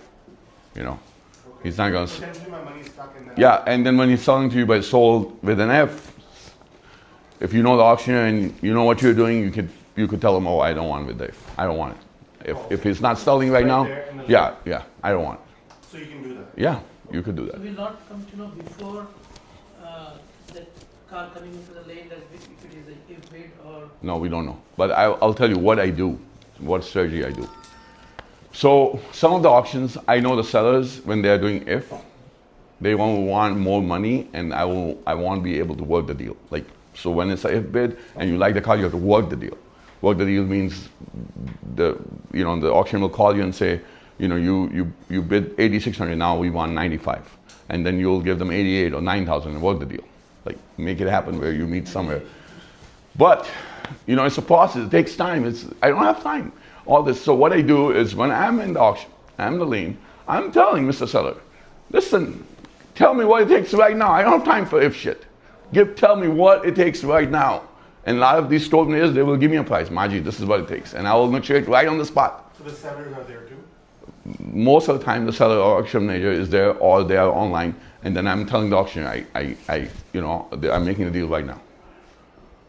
You know, and some of the auctioneers know me. That's how I like it. Some of the sellers know me that Maji don't like if he's on this car, he wants to make a deal right now. Sometimes it works good for me. Sometimes it do work bad for me, because sometimes we thought the car was good and it's bad, and I end up paying more money. Now I didn't do it. I didn't get time to check the damn thing. Now it's sold. So it's a mistake, and it can happen sometimes. We did talk about the arbitration window. Arbitration window, if you did a PSI, you are 1 day before the auction day. And then if you know, okay, there's something called, you can do arbitration for title. So many auctions, they have different like rules, but most of them are 29 days. Some are 21 days. So like when I said, you could kill the car for title, like, you know, the arbitration rule is 29 days mostly, 90% of the time. So you have to wait 29 days. If no title, you can return the car. It will no cost to you. And if it was floor plan, they will cancel your floor. Like, you won't have to pay the floor plan either. It will just cancel everything out. Auction will cancel everything with the floor plan. So can you sell that car if you don't have the title from the auction? Legally, you're not to. Legally, you're not supposed to. So what happens if you sold the car? And then if you sold the car, you just get on top of the seller and say, I need the damn title. I need the title. What if you don't get it, or it's lost or whatever? Then you just beg them to apply for a new title. You just have, or sometimes Liability or theirs? theirs. But sometimes we will end up buying the car with bill of sale only when there's a title issue. We'll say, just give us bill of sale only. Like, and we'll adjust the price. Because this was a title issue. I got a title issue. Seller's saying, I don't know when I'm going to get a title. I'll call my Mr. Auction and say, listen, I sold this damn car. I just sold it and I need the title. Normally we don't sell it, but yeah, it is. Okay, thank you. You guys are on break. Now things are also going on top of my head. Thank you. You're not understanding so?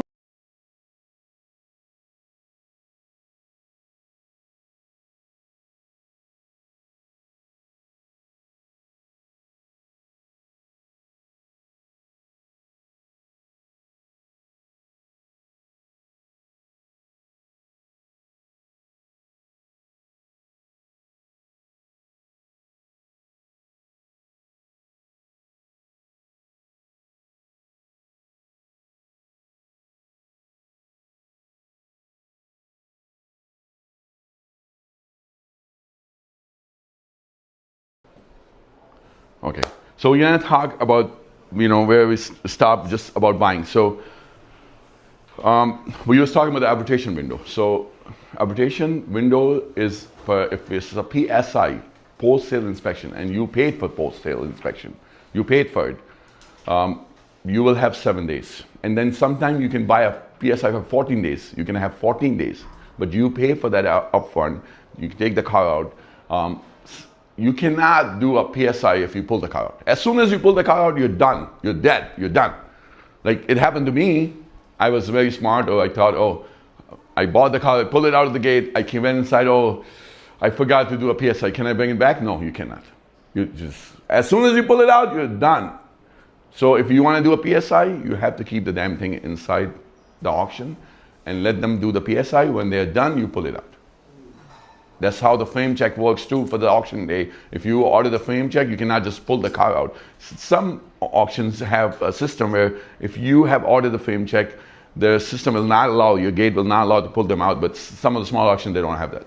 So if you order a PSI and just, did not even care about, you just thought, the PSI, they physically check the car then. They put it up the lift, they check it, they inspect it. That's how they kill the PSI. Like if they found something wrong, they kill it. Otherwise, they give you the 7-day guarantee you asked for, or 14-day guarantee they asked for. So those are 2 arbitration windows. Then you have title for 29 days. Those are, and the frame is 7 days. Frame is always going to be 7 days, and frame only applies for 7 days for above $3,000 cars. No auction, very little auction will allow frame same day. Some other auction will allow frame same day for like a $1,500 close. Confirm when your buy fees, there's no gate fees. Both PSI, we talked about that, payment deadlines. Okay, so you gotta know your payment deadlines. So a lot of auctions, they say, okay, you buy a car within 5 days, you have to make a payment. Either pay cash or from your account, or if you have a floor plan set up, you can floor the same day. Some auctions, they do charge. If you have a floor plan, they charge you $30, their own fees, just because they're doing extra work. So there's fees everywhere. You have to know your fees, like what you're doing. We talked about emotional in the lane. I do that and don't do that. But in the start, when I was telling you guys a lesson that I lost money doing my first transition, I learned not to be emotional. And I was not emotional for a long time. I was doing a great job. I would just go buy a few cars. There was a time where I would just keep 10 cars for a long time. Then I got comfortable with 15 cars. I kept 15 cars for 6 months. Then I got comfortable with 30 cars. That's how we kept expanding. We did not started with so many cars. We started with 5. We really started with 2 cars on the lot. 2, then 5, then 10, then 15 for 2 months almost. Then we was 30 for 2-3 months. Then we went to 60. As I kept selling, as I tried to make some money to bring the cash flow. So when we call some of the costs, you're bidding online. You're basically bidding in a live auction, but you're bidding online. You're clicking the number and you're just bidding. It's the same thing. You're standing in the lane, and just not looking at the car. So you gotta be more disciplined when you're bidding online, because you can just keep bidding, and and sometimes the auctioneer, if I'm auctioneer, my job is to sell the car. So nobody's even bidding in the lane. And if I'm auctioneer, I'll say 25, 25, 26, 26, 27, 28, 29. I'm just making this act and I'm raising the price. And you are looking at me online and you're thinking that there's someone bidding, but nobody's bidding in the lane. Because I'm doing my job. I'm trying to get offers from online or somewhere. And you, as a person who is online, thinking that somebody's bidding, but no one is bidding. And that happened a lot. That's why I told you guys, when you guys, if you're bidding online, you gotta be very smart to know what you wanna pay, because the auctioneer's job is to just get money. Very quick question.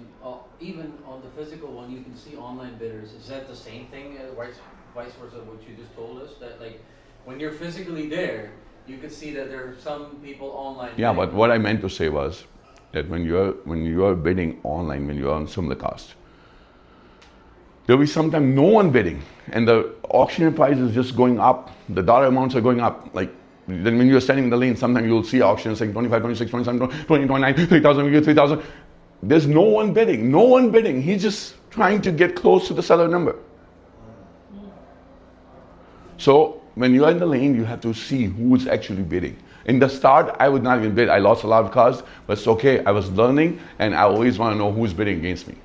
That was my one principle. If I don't know who's bidding, I'll lose cars. Okay. And I got better and better. I got better and better with time. I knew there was guys who had a connection with the auctioneer, and if they are around me, that means they are bidding. So, you know, if they are bidding, then I know if I see them somewhere hiding in the lane, you know, I know they're there and they're good, strong buyers, and I want to be, you know. Okay, now we did talk about the lights. We're going to repeat again real quick. Green light. Green light is auction guarantee. So there is some arbitration protection. You have some protection. That's green light. So that means protection in a simple way, or auction guarantee. Red light, as is. As is means as is. You're buying it as is, as is. If there's an announcement, okay, like I said, when you buy the car, all the auctions, they go by auto check. So you can do a Carfax, but sometimes auto check has something which was not on Carfax. Maybe it was a structural damage. Structural damage is considered frame. It was on auto check, but it was not on Carfax. And you know, this auction didn't do a good job. They didn't announce it, and now I'm stuck with something which has this. So now my job is to, like, I'll tell you guys a real quick story because we have to go fast. The story was, I bought a car at one auction, and they sold it to me green light. I bid online from that auction every week. I did not do a PSI, but you know, I trust the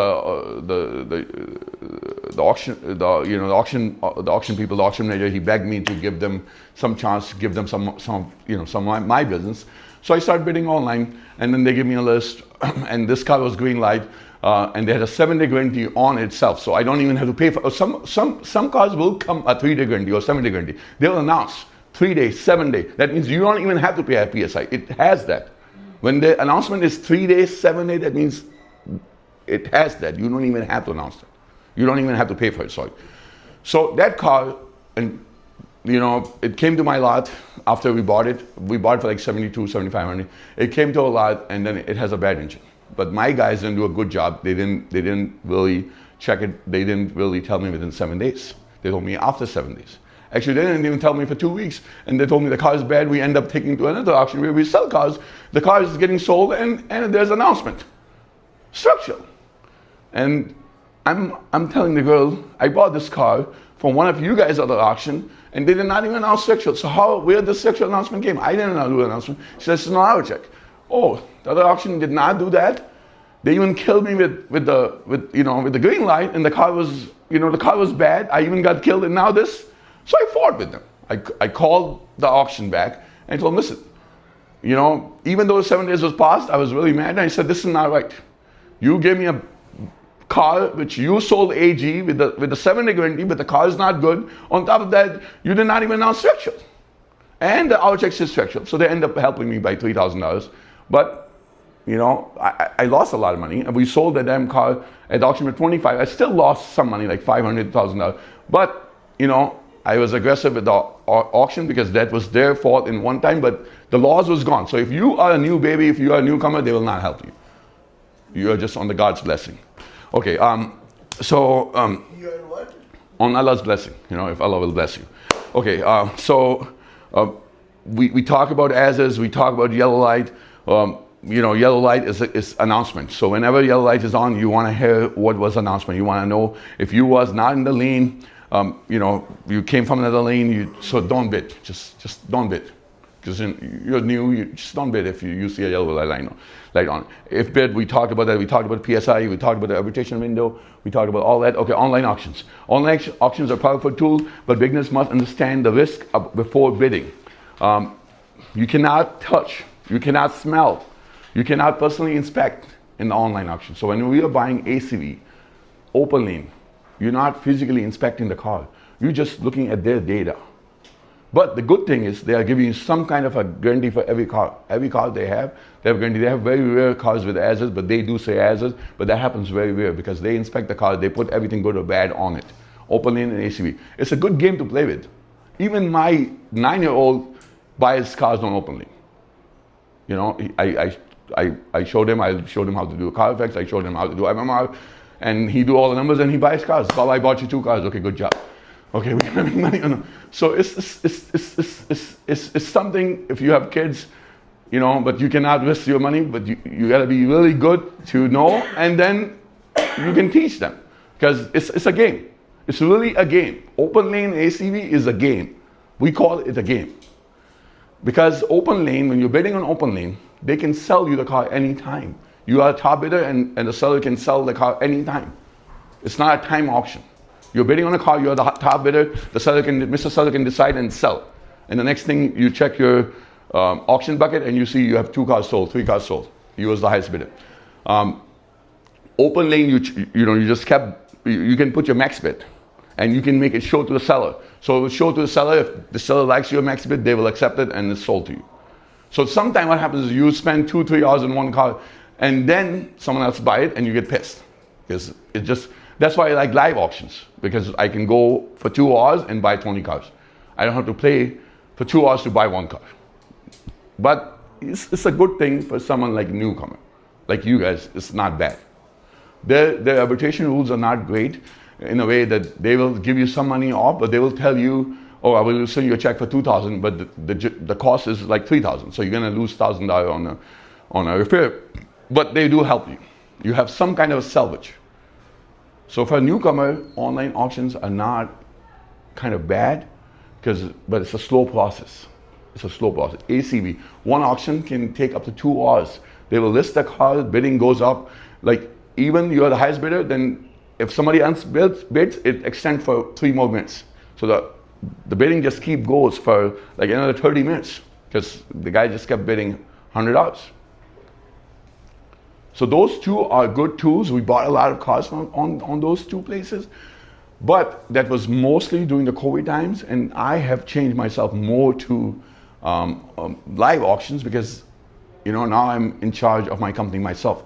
Like I said, if you take last year, June or before June, I was not even running my company. I was all about real estate.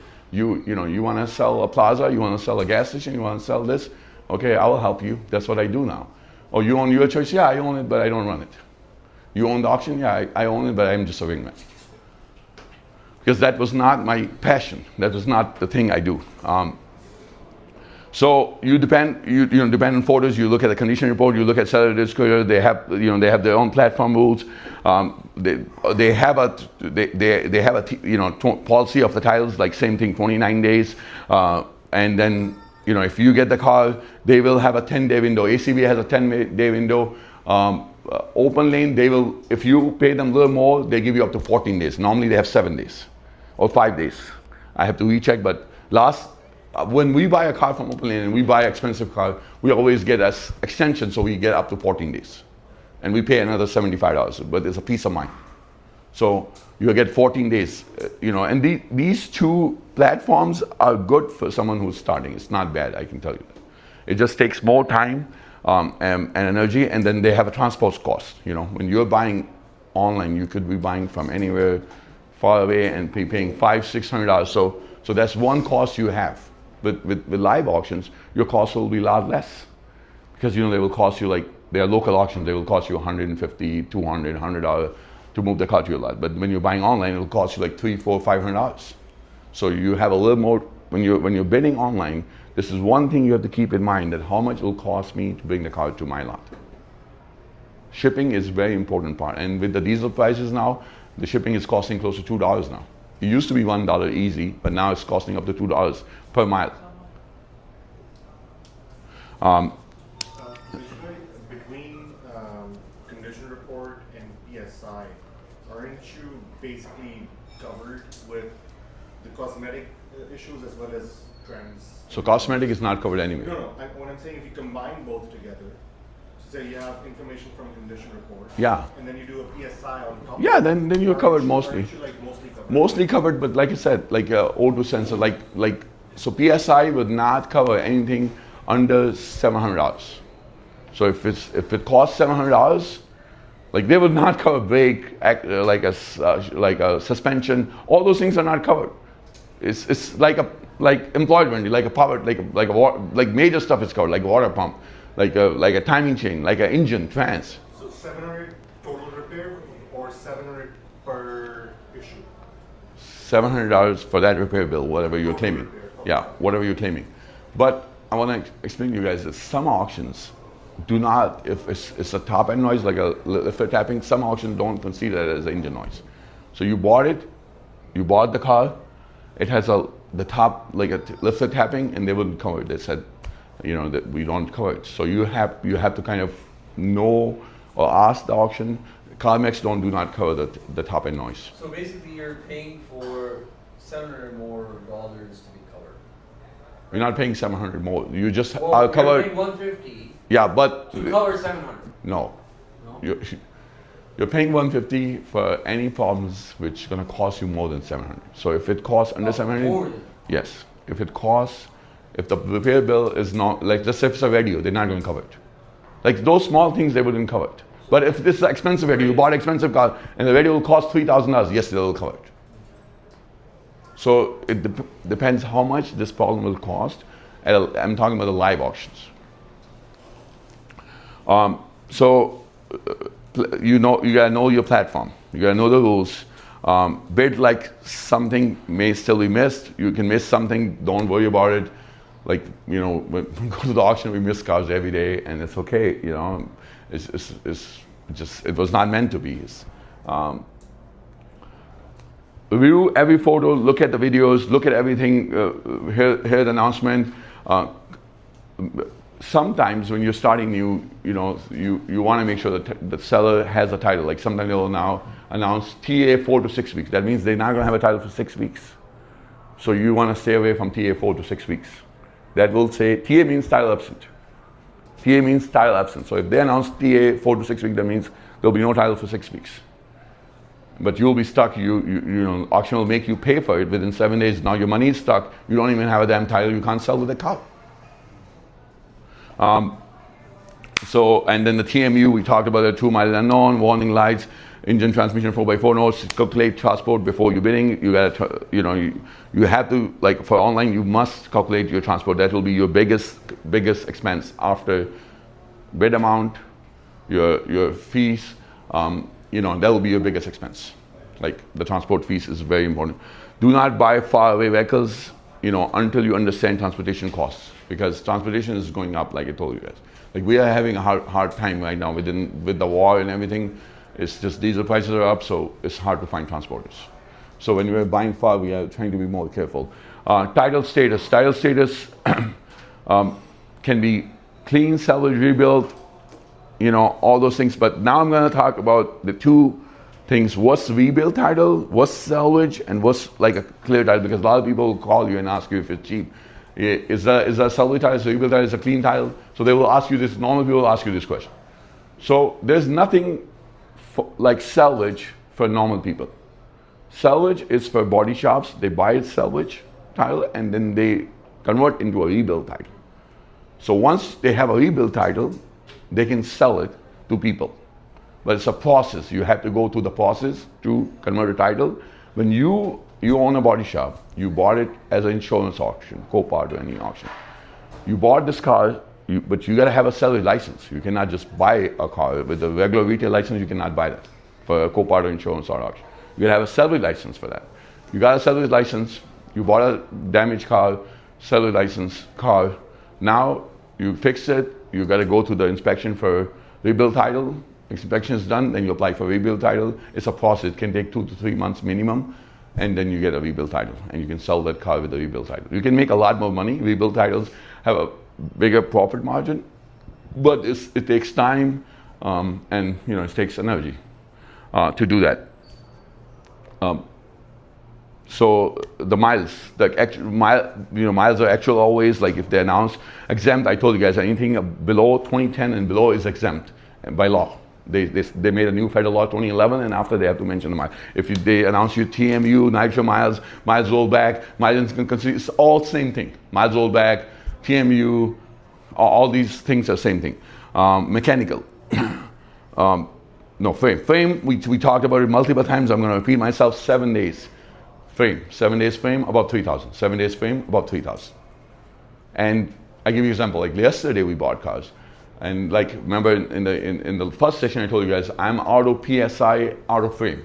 What it means auto PSI, auto frames is every car I buy at some auctions, they check every car for frame for me, and they do a PSI for me. So they text me for 3 cars which has frame damage. Like one was a Cadillac, you know, we paid 4,500, and decent miles, nice car, but there's a hole in the frame. Other one was a $20,000 truck, a really nice Chevy 2500. We could retail for like 27,000. We thought we got a great deal. We bought it for like 20,000, but the damn thing has a frame. It has a big hole. I can show you the pictures right now in a second. As in like at the bottom, in the chassis, or? I'll show you guys the pictures right now from my phone if I can.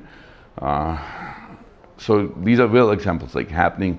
And then, you know, we are not mechanics, you know, and we don't have, at the auction, we can't really lift the car. So sometimes, but you know, sometimes Amazon have a tool with a mirror stretch out. You could put that and you can see under the car. So this is the Silverado. There's a hole, but it's all the way under. So when they lifted, they saw it. My guy who checked the car, run good, everything, but there's a hole in the frame. That's one example from yesterday. That's the second example. That was a Cadillac bottom. That's the second example from yesterday. I'm gonna zoom it out for you guys. I can't see, sorry. Yes, Yeah. underbody? Yeah, Underbody? frame. Frame. That's a frame example. Rust? That's rust? Yes, rust too. There's a hole. If you see this, there's a hole. There's holes in the So frame. what do you do with these cars? Like when you buy it, like do you tell your buyer that hey, there's an issue with it, or you just sell it? Or you So just I'm leave it? gonna stop you right here. That's why I have a auto frame check. They kill it for me. They check it, they kill it for me. If they did not kill it for me, when it comes to my store, my guys check it. And then we call them that you missed the frame. There was a frame issue. Sometime, like some of the trucks we buy, like Chevy Silverados, they have like these bolted like areas, like some like parts of frame which are bolted, which we can change. So sometimes we'll tell them we'll take adjustment, but sometimes we won't. Like these two things we couldn't get adjustment because a Cadillac, you can't do nothing. You have to change the whole frame. Well, It's you not can't- subframe. You can't get it welded and you can't get it No, like you do a colored. shitty job. It's not gonna be worth it. Right. So what we do, if we end up buying it's more than 7 days, we sell it back at auction. And we stay quiet like how we bought it and see what happens. And if it's get arbitrated once, twice, then we announce frame. Do you sell it as is, or you? As is, just stay quiet, just the way we bought it. It's not our fault. So you have, Misbah, you have this auto frame and auto PSI. For those of us who will not, how do we protect ourselves from this? Just check the car really good at the auction. Just buy that Amazon thing which has a mirror coming out of it. Will Just- PSI cover it? PSI will check the frame, yes. When you do the PSI, it covers the frame. It covers the frame. You don't have to do two things. One thing will cover they check the frame. Frame is part of it. Mechanical. The engine noise is very important. Transmission 4x4, hybrid batteries just have an hour heating and warning lights. All those things are mechanical things. When you're buying the cars at auction, you want to look at them. Photos, look at the pictures, really matter. Announcements, as is, like I said, red light, TMU, all those we talked about, the engine noise. Sometimes they will announce a car, AG minus engine noise. And you see a green light, and you're a new person, you just bid, and the next thing you know, the auction announced AG minus engine noise. That happens. Many small auctions, they will do that, and then you just got messed up. You say, you're gonna go inside the auction or talk to the auction people, you're gonna say, I bought this car with the green light. I see the green light, and you came from another lane, so you didn't hear the announcement in the start. Normally they will announce only in the start. When the car come in, they do the announcement. They won't do the announcement after they start bidding. When the bid calling starts, they won't do the announcement. So now you bought a car, you know, which has an announcement, and nobody can help you. So look at condition report, look at every panel, look at the pictures good. You can zoom, you know, like what I should zoom in, look at the dashboard, look at the, you know, make sure, you know, VIN sticker. So what happens sometimes, we'll buy a car that has a different VIN on the door and different VIN on the dash. So you go with the VIN what's on the dash. And sometimes the auction will do a mistake. They will run a car with the wrong VIN. So when you get the car, you check the VIN, make sure the door and the dash matches. It happened. It happened to us many times. So, you know, sometimes we catch it, sometimes we don't even catch it all the way till we sell the damn car, and then we're having a problem. But we try our best to match the VIN. It's positive mechanic inspection. They match the VIN with the door, and we caught many times mistakes. Do you do that before buying? Like, No, normally it happens after buying. We don't have time for that. But if you have time, you're a newcomer, you could do that. If the report is vague or missing photos, so during COVID time, Manheim was only offering like 8 pictures. So there was not much pictures to really go by. But we bid and we didn't have enough information. But so if you are looking at the auction, like bidding online, you don't have enough information, it's not good. Your job is to read the report, calculate the mistakes, bid with enough room for mistakes. So if you know that this car is famous for this problem, you want to make sure that you have a room. Like there's many cars which are famous for timing chain. There's many cars which are famous for CV trans. They are famous for transmission. There's many cars with the hybrid batteries. They're famous for hybrid. So you want to have that room if you're buying as is. You want to have that room to fix the car if that problem comes in. Title risk arbitration announcements.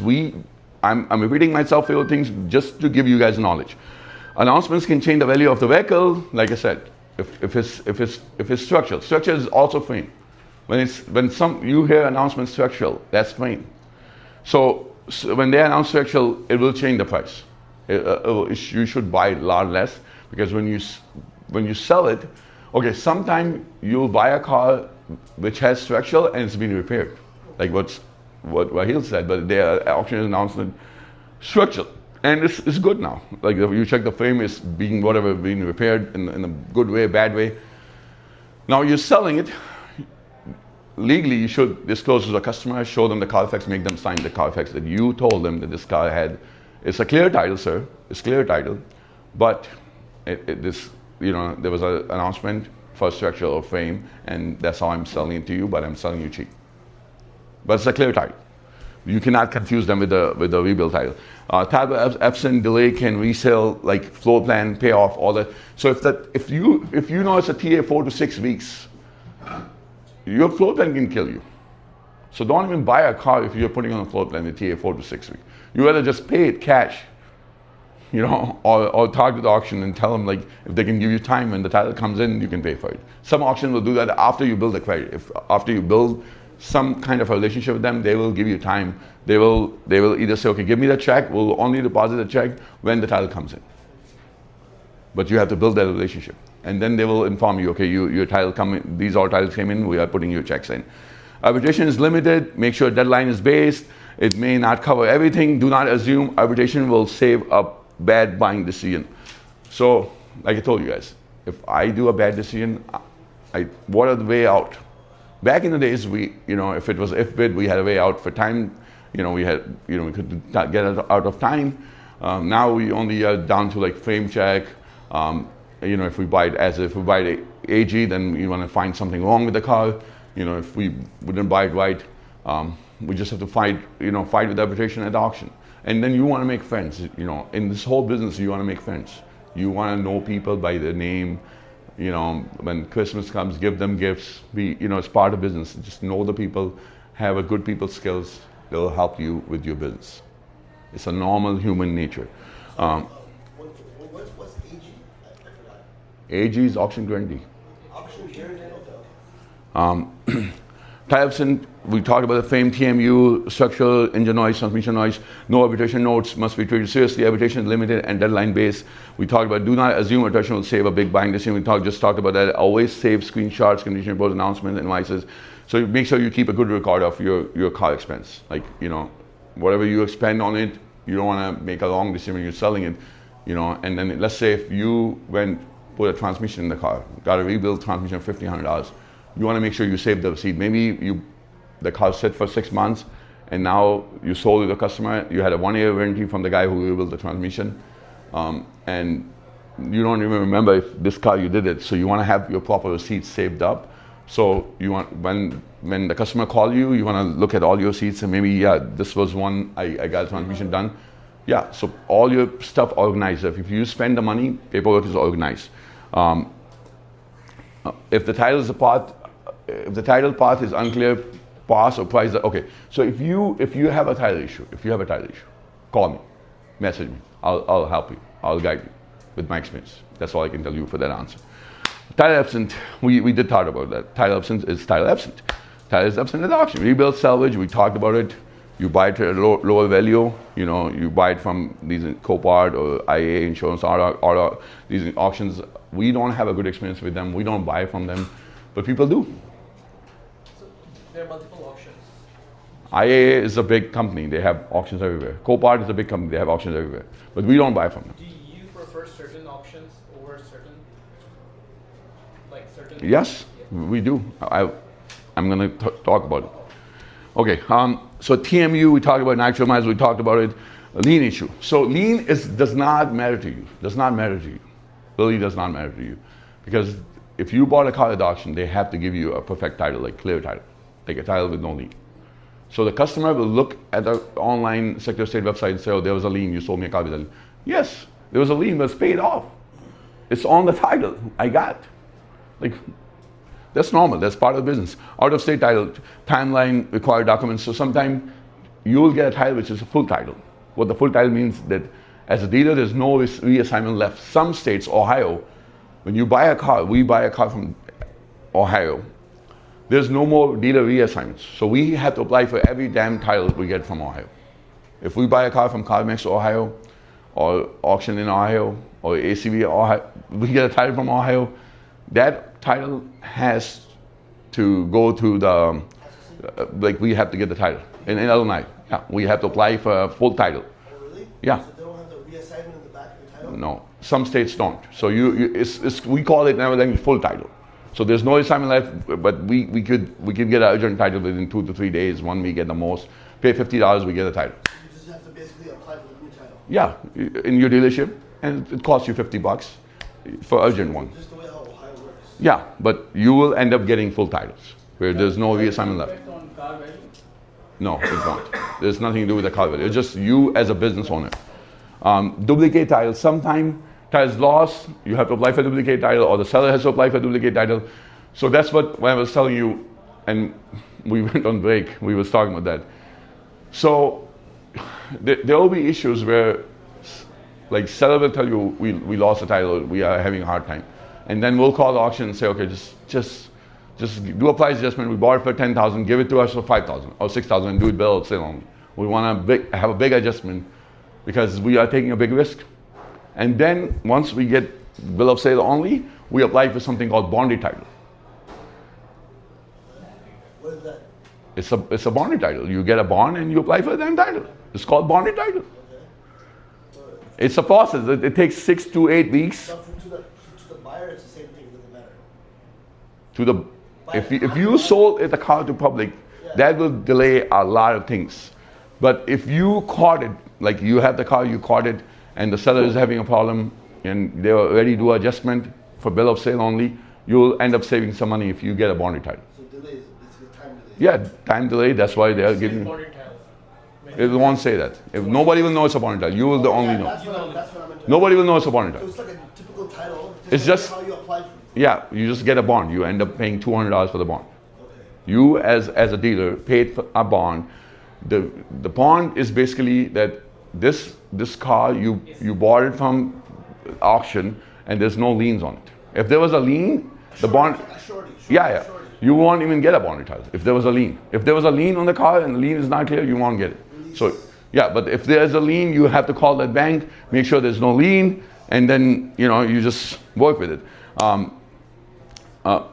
So we talked about win match, like we have problems with that. We caught problems at our dealership where different win at the door, different win at the dash, and then that can turn into big problems one day. Cold start. So when you start a car, like when the car is coming in the lane, the car is perfect. You bought the car, hearing no noise, but then next day you started the car and it's making a little noise when it starts. We call it a cold start noise.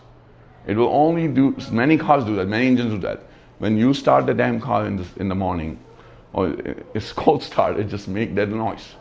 It's a cold start noise. So that's why you aren't supposed to check it before it came in the lane. That's why you want to hear the noise. Our heating signs, you want to make sure, like, what are our heating signs for different cars, like how it's for Audi, how it's for this. Like these signs, every car has their signs. So you want to know their signs, like it's how it shows on the car.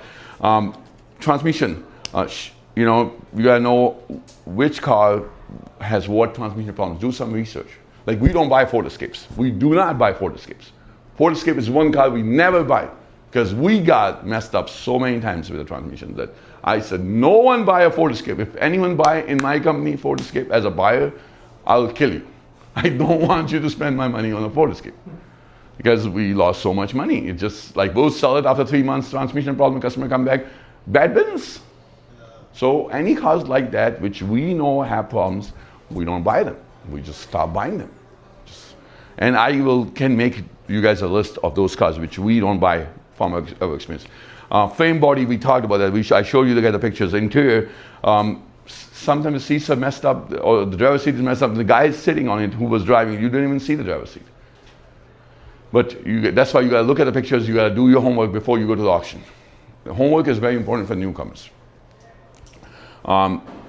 We talk about the tires, like some people do care about the tires, the customers. So when you're bidding, look at the damn tire. Don't just look at the value of Carfax and just kept bidding and the tires are ball. Because some tires on the nicer cars can be expensive. One tire can be $300. So yeah, there's expensive tires, newer cars. So you don't think that all 4 tires, maybe you can get someone to put used tires, but not every time used tires will work. So just make sure to look at the condition of the car and then analyze your price. The cost, repair estimate, detail, transport, emission, all these things I talked. Some states have smog tests, that's why you call emission. California has it. I told you guys a story, we ended up closing the place within 1 year because we got sick of smog. Manheim is now listing tire tread depth on the condition. Yeah, a lot of auctions start that. They even have a pin, yeah. They even have a pin which shows that. So it's fairly accurate? Yeah, it's accurate. So I know in the market there are a lot of things available, like you put in the, where you put the oil, to stop the leak, and multiple things you can do with the. Once you buy a problem, you don't even know if it's. Yeah, you just have to try your best to solve it. But, it depends what kind of cars you're selling. If you're selling a nicer car, expensive car, you want to fix it the right way because people, might go get a loan or they're getting a loan. Then it's not fair to them that you sold them a $20,000 car and just did an easy fix. Yeah. But because I'm limited and I have to complete this, so we're gonna keep going and then last 30 minutes will be questions. Write a repair estimate before bidding, not after buying. Start with engine, transmission, frame, tire, miles, all those things we talked about. We're just talking about inspection. Cosmetic repairs can be estimated, like if there's a rip in the seat, like seat rips, all those things. Look at the headlights. If the headlights are totally worn down, sometimes they will be all like foggy, like they are gone, or sometimes they will have water in there. So the water went in there, so you gotta either pull them out, clean them, get the water, or buy a new headlight. So just look at the car, basically. It's the asset. Remember the word asset. You're buying an asset. So when you're buying an asset, you have to know you did your research, for the asset, for the money you're spending. No deal is better than a bad deal. So don't buy a bad deal. Like everything is better than a bad deal. The cost. So this is a kind of math. You guys have it. We had in the last session. We did it again. So you bought a car for $10,000. This is just average. Average auction can cost you $600, and every auction is different. Some can have less fees. Like if we're buying open lane, their fees is less, like $300. But by the time you buy the 14-day guarantee, they charge for that shit. So you end up paying $600. This is how they play the game. They make it cheap auction fee, buy fees, but then you pay for the guarantee, and then you end up paying the $600-700 anyways. So 600 is normal, like average. Transport can be. So 600 would be like 6%. No, it's not 6%. It's just, like I told you, it's tier pricing mostly. And the auctions is a tier pricing, tier. Like every auction has its own way, but mostly it's not 12%, it's not 10%. 12% is mostly like a public auction. If you go to Albnoff, if you go to Auction Associates, these are public auctions. They have 12% across the board, flat. Buy fees is 12% if you go to a public auction. Some of them can be 18%, but they announced in the start of auction 12%. They have it online 12%. What do you guys have at your place? At our auction, we have a flat. We have flat. We don't charge 12%. We have a flat, like flat fees of $375. Oh, Any car, Any car. doesn't matter. Doesn't matter. It's a flat fees. Because we have poor people from Wisconsin, we don't want to, and it's simple, it's easy for the people, it's just an easy business. Like you said, our business model at Walking In Auto Auction is try to be fair as much we can. We don't have, that's the reason we don't have to call the cops, because we don't have no problems. What's the problem we're going to have? The customer is going to say, take this car back. Okay, let me change the car for you. Win-win situation. Yeah, we try to help the customers. But so this will apply mostly in California or some states where smog is must.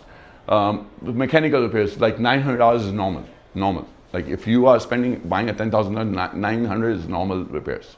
You can end up doing that, like by the time you do brake, tires, or oil change, whatever small. Like if you wanna do the right business, this is for retail model, not for wholesale. Because a lot of time wholesale, you're not going to do shit. But so then you have detail can be $100 to $300 depending on how good you do it, what you do it. But I'm just putting you rough numbers. Advertising can be anywhere $150, floor plan can be $250. So your real cost is $12,700. You put for this. That's your basically kind of you can think as a net profit. That's what you're going to make net. Because if you have a dealer operation, For transport, you can't drive it out to your place? you can. You save this money. This is just I'm giving you a rough If estimate. you're buying in bulk, then you need a big trailer. If you're buying one or two, then Yeah, drive you it. could save money anyways. You can. This is just It's a rough numbers for you to. You have to. Then if I can drive it, you're still gonna invest time, energy. I give you one very good example right here. So gas station industry, all the Yemeni people are taking it over. Like before it was Indian, Pakistani, Arabis. Now, before it was Greeks, before us. But now it's Yemenis. Yemeni people are taking over all the gas stations. Why are they taking it over? They're buying all the gas stations and they think that for them, if they work, it's still a profit. They don't count their own time, as an employee cost. Like if like let's say one group will buy a gas station, I'm giving you guys just example. And then that they have a family working there and the family is invest, but they think that as a profit. Like if the payroll was 6,000-7,000, they're getting 6,000, they think that's a profit, but that's not a profit. That's what I'm saying. When you move the car yourself, still think that it's a cost. So, treat yourself. If you move yourself, still think that it's costing you $150. It was your time, your kid, you got someone to go with you. Just don't think it's free money. Yeah, of course. Okay, I'm just like it's all about your brain. Psychological. Okay, purchase price is only starting number, add buyer platform, transportation, inspection, repair, detail, emission, advertising, all these things we talked about that up till now. Compare total cost against realistic retail price, wholesale exit price. Let's say wholesale exit price will be, I bought a car and I don't want to retail it. I feel like there's so much wrong, I'm just going to wholesale it, just sell it back to the dealership. Like go take it back to the auction. Because my mechanics thinks there's just so many things wrong with it, Maji. We don't want to put it for retail. And then we take it back, we just take it back to the auction and see what we can do. Can we sell a green light? Can we do AG mode in France only? And we can do that. Sometime you can do only AG mode in France, which will not cover a lot of the stuff, it'll just cover more in France. And I will announce AG mode in France. The car can have a lot of electrical issues. We get a lot of those cars with electrical issues. And my guys, they work on it for 1 day, 2 days, and they raise their hands. We can't fix it. Okay, give it to me, I'll take it back to the auction. Because I don't want it to sit here and waste money. Because it's costing me money. My clock is running. It's costing money every damn day. Do not use best case numbers. Always do your math and come up with the number. Not just think every case is the best case. So the question was, from my experience, what are high risk and what are beginner friendly? So that was your question. So as long as you play with Toyota, Honda, and Lexus, Toyota, Honda are the two safe bets. When you play anything else like Hyundai, like any other brand, American brands, anything else, you're not safe 100%. But these two, if you play, you're safe. They have a good resale. They are safe bets. Yeah, you can say anything. Okay, and then high mileage like Audis, BMWs, like German cars. They look flashy. The kids will love it if I bring it home, but it's not something you will make always money or you get yourself into troubles. And they cost a lot more to fix it. Like we can buy American SUVs, trucks, like Chevy trucks, they do great. Chrysler vans, they do good. Chrysler and Dodge is the same thing, right? It's the same thing, same van, but just the Chrysler name has more value. If you buy a Chrysler Town & Country, it has more value. If you buy a Dodge, it's same damn van, same thing. It's like Toyota and Lexus. It's the same van. It's just the name. The Chrysler is a little better name, but it's owned by the same company. But so if you buy something with third row seat, leather, sunroof, SUV, GMC Arcadia, you know, any of those SUVs, like American SUVs, even any SUVs, they have a more value. Trucks, they have more value. If my guy buy a sedan, you know, this does not have much value if it's a rare car, you know, because it's not something family will want. It's not something a business will want or somebody who has money. People who buy Chevy trucks, Chevy Silverados, people who do business, you know, they do handiworks and stuff like that, and they can buy those things because they have money. Cargo vans, you know, they do good. In COVID time, I went crazy about cargo vans. Our company, we keep about 12. If we keep about 1,200 vehicles, we went like 400 to 500. 40% of our inventory was box trucks and cargo vans. We went all into cargo vans and box trucks, and we did good. We did make money, you know, but then it just got to the point that, you know, we didn't sell that many and we started losing, so we got out of them. We are very limited on that. But there was a time. Clean trucks will, the trucks, you know, with the manageable miles, vehicles with clear title and vehicle banks and customers. So some cars, they will book good. Like once you understand the F&I, the car will book good on a bank platform. Like if you're using a bank example like CAPS or Capital One or different banks love this kind of cars. They will give you more money on those cars because, you know, they love those cars because they have a low risk of breaking down. So the customers keep making payment, they make money. Beginner buying, buy vehicles that the customers already want. Do not buy something you like. Do not buy something you like. Do not buy something you like. Buy something with a customer. Do not buy something your son wants or your kids want. Oh, Baba, can you bring me this? Can you bring me that? Do not do that. That's not going to help. Choose vehicles lenders can understand. Once you have a lot, the banks will tell you that if you're working with this bank, it will tell you like these cars book good on us. You know, we pay good money. We call it book. They book good on them, on their platform. Choose vehicles. Your team can recondition them quickly. Like we know these cars have less problems, so you're gonna buy them, just detail them, put them online. Like they have less problems normally. So these are good vehicles. Like I gave example in the last thing. I love Honda CR-Vs right now. I'm crazy about Honda CR-V. If it comes in the auction, if I'm in lane, I'm buying it. That's it. I don't even care how much it goes. If the retail is 13,000, I'm buying for 13,000. It's okay, because this is something I love right now in a selling way. I'm selling them. My guys are selling them every damn day. So is RAV4 is also? Sorry? Toyota RAV4. It's good, but Honda CR-V is number one for me right now. This, you know, if you wanted me to share my stuff, so I'm just giving you example. Avoid vehicles that look cheap only because professional buyers are avoiding them. Your first goal is not to be big. Your first goal is to become accurate. Don't think big.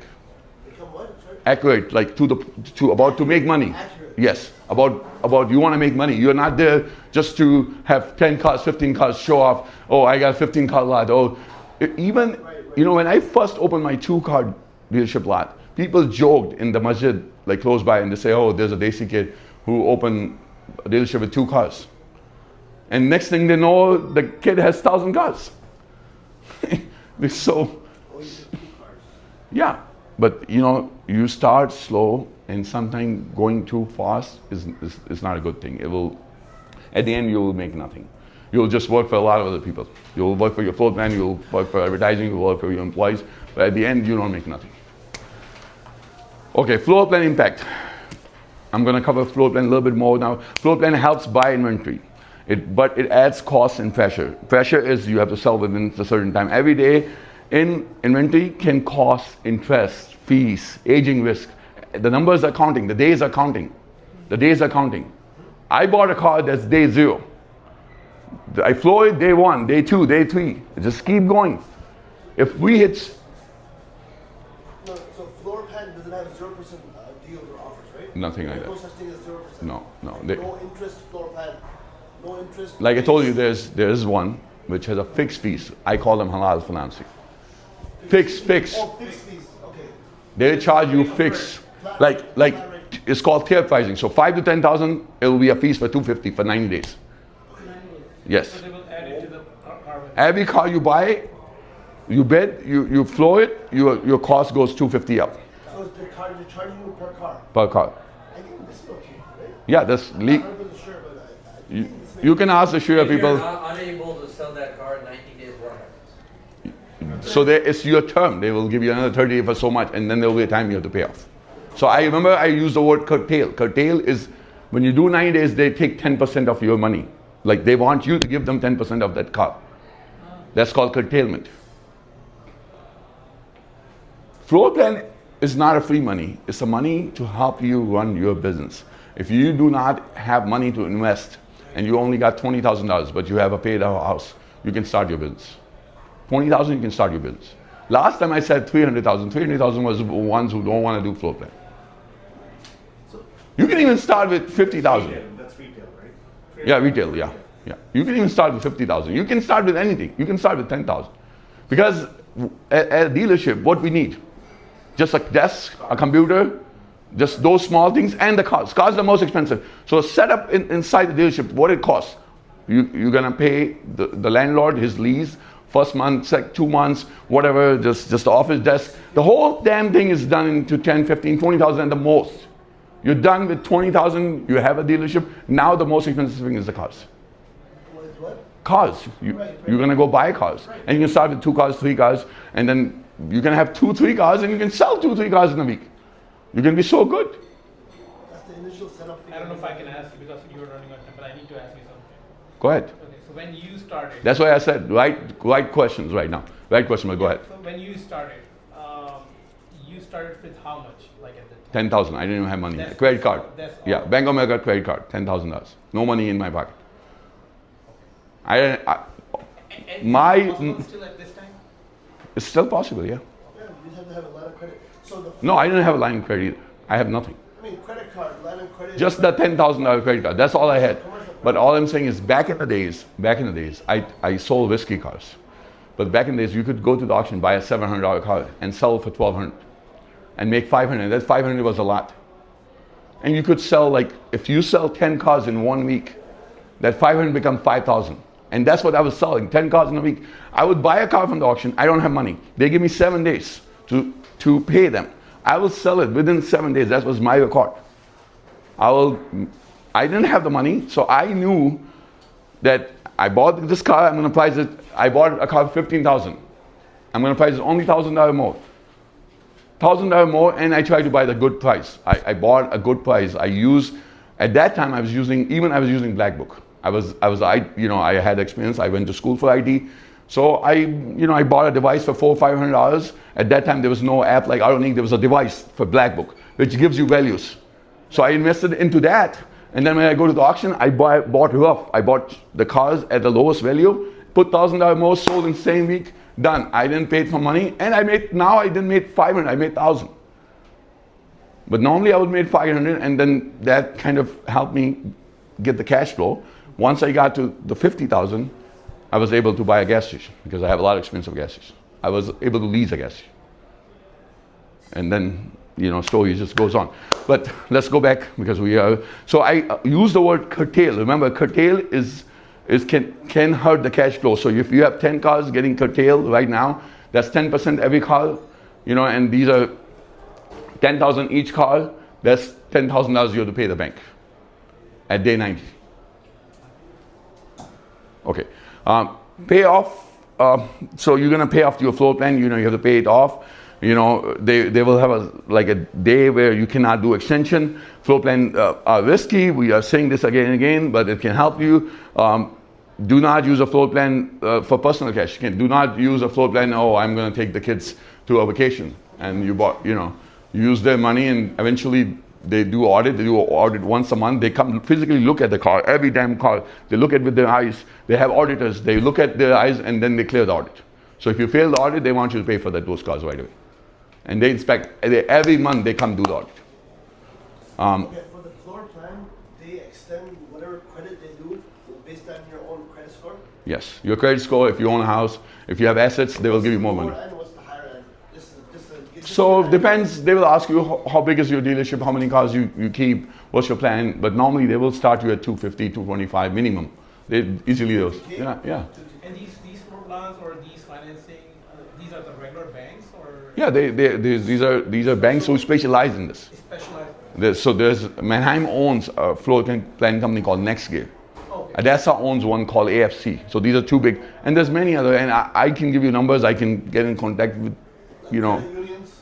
not, these are not credit unions, these are floor plans, that's what they do, that's what, Specialized banks. yeah, and I can give you the numbers, you can do they call it halal, I call it halal, because no interest involved, it's just a fixed fees, we call it halal. Now if somebody mufti come and say it's not halal, I don't know what to do. Like, I can only do what I know. Okay, how fast can this vehicle realistically sell? When you're buying it, like you want to know, make sure what is the first containment due. You want to know when, like you got to know your floor plan in your brain. Like 90 days, 10% containment is due. Everything has to be known. What is my floor plan fees, interest costs? They only, like I told you, they did a flat rate floor plans just for people like us who don't want to deal with interest. Can I wholesale out if the retail plan fails? Some people, they are in retail, then they switch to wholesale because they love wholesale, or they made relationships with new car stores. You can go out to a new car store and tell them, I will buy every week, whatever trade-ins you have, sell to me, I'll buy it. Sometimes you become a friend with the used car manager, he starts selling you cars directly, and you have no auction fees, no nothing. But they will want you to buy the good or bad. Like even the car with the bad transmission, they will want you to buy it. Because they normally sell with the package, like, I have 10 cars, are you going to buy all 10? Yes. Make a deal, and then you sell some at the auction, some you take to your lot. And that's the best way, but you gotta go out, you gotta meet the dealerships, make friends, and sometimes that happens, and we used to do that a lot, but then sometimes they start giving us cars just to help them, like their used car made a mistake where they end up paying for some bad car a lot of money, and then they made us buy it as a part of package, and then we got killed with it. So we kind of slow down. Can I wholesale out if retail plans fail? Yes. Is a title clean and fast enough to support the plan? Is there enough profit after holding costs and possible delays? So, we are working hard for profit. It's all about making some money, making some dollar. We're working hard for that. Private sellers and traders, verify seller identity. Like, this is what, when I first started jumping the title, this is what it is. So if you're buying from private owners, you have to make sure they own the car. You match the ID with the title, make sure they own the car, then make a bill of sale where you bought the car from, you have everything documented legal, because people got in trouble, people I know got in trouble, FBI came into their houses, and these people had no fault. So that's why you want to keep the documentation. What saves you is documentation. When I asked you a simple question in my first session was, what's the most important thing? What's the most important thing? People. Your own documentation is the most. When you sell the car, if there's a customer issue, the first thing you check is check your paperwork. You talk to the customer, you calm them down, but check your paperwork. You make sure all your stuff was filled, done. So if you're buying from private owner, you want to make sure the lien is paid off. Do not accept open titles. You make sure you check the codes. Sometimes they will clear the codes. And there's store code, something called store code. So what's the store code? Store code is the car either got fixed or didn't get fixed, and someone cleared the code, and now it's a store code. It might come back after driving 400 miles, 300 miles. So you don't want to buy something with a store code. Trade-ins can be strong profit when appraised correctly. So if you own a dealership, you can make money selling car and taking a trade-in. So you make money both ways. Salvage rebuild, we talked about it. Title branded vehicles, we talked about that. But we're just going to go real quick. Can be profit for experienced operators, but then just for beginners. Inspections, fees, parts, documentation, state process. All the documents are important. Retail value is lower than the clean title. Customer confidence lower. Do not compare a rebuild title to a clean title. Cannot compare that. There's no comparison. Rebuild title is no comparison at all. If the title process is unclear, pass or price the risk heavily. So if it says TA 4 to 6 weeks, don't buy it. For you, it's not meant to be. Don't play with it. It's just going to be a waste of 6 weeks of your time you bought a car. Identify vehicle source. For buying, like when you if you want to work with someone else, like you have a friend, you want to go buy under his license, and you have a relationship. So you want to decide which auctions you go to. Normally, we like small auctions. We like small auctions. But you can go to Manheim, you can go to Odessa, and sometimes you can deal. Those are two big auctions here. Manheim and Odessa. There's Manheim Milwaukee and Manheim Chicago. Those are two Manheim auctions close by, and there's one Odessa in the Hoffman States. And then there's a lot of small auctions, independent auction. We call them independent auctions. Odessa is insurance or?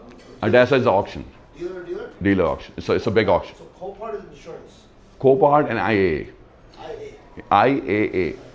IAA. Insurance auto auction. IAA. Where are they? They are different places. Belgium? They are everywhere. Like you Google them, they will find them there, multiple locations. So as a dealer, can you go to Copart and buy cars? You can, but you can only buy clear title cars. Clear title? Yes, you cannot buy rebuilt cars. Not the salvage cars. Not total from insurance. You cannot buy salvage cars. You Cars cannot. salvage, the cars go. Yeah. You buy, when you buy them, they're salvage. Then they become rebuilt after you fix it and you get the title from the state. Oh, okay. So I have to be a salvage dealer. Yes. To convert it from a clean to salvage. Yes, sir. And then sell it back as a rebuild to your Manheim auction. Huh? Yes, sir. Yeah. You just have to do an So, announcement. okay, so this is a little bit of tangent. So let's say if somebody wants to go in salvage business, is it more profitable, lucrative? It is, but you gotta have a body shop experience. If you have worked in the body shop for many years, then it's, yeah. Body shop is the key. You got body shop is the key. If you're playing salvage, Is there the same similar margin? there can be more margin. There is more money in More it. margin, huh? Yes, there's more money, but more risk, more time. More risk, more time. Okay. Read title announcements, condition report, estimate fees, transport, repair detail, holding costs, compare retail value to wholesale exit, set max bid. So when I say wholesale exit, is you bought a car to sell. You couldn't sell within certain times, that's your wholesale exit. You have to go wholesale to someone. Maybe you go to Majibhai and say, Majibhai, I have this car, would you want to buy it? I'll give you a wholesale price, but I'll get inspected and maybe I buy it. And that's your wholesale exit. You then took it to the auction, you sold it directly to me. But I will do my homework, I'll make sure the car is good, and yeah, and you might lose some money because that's how it works. Your loss is my gain. After purchase, move fast on transport, repair, detail, title, listing, all those things, checklist, retail market value known, total cost calculated before bidding, title status, announcement understood, floor plan, holding costs, enough profit for surprises, so you can have surprises, and then these are your checklists: repair estimate, repair plan. Too many things are unknown. So if like I said, who's attending the session one? I love to play Cadillac for a long time. Cadillac developed Cadillac Seville because it was a North Star engine. I knew what was wrong with it. It was never a transmission. It was always an engine. Engine was like, if I bought a car for $2,000, engine will cost over $2,000.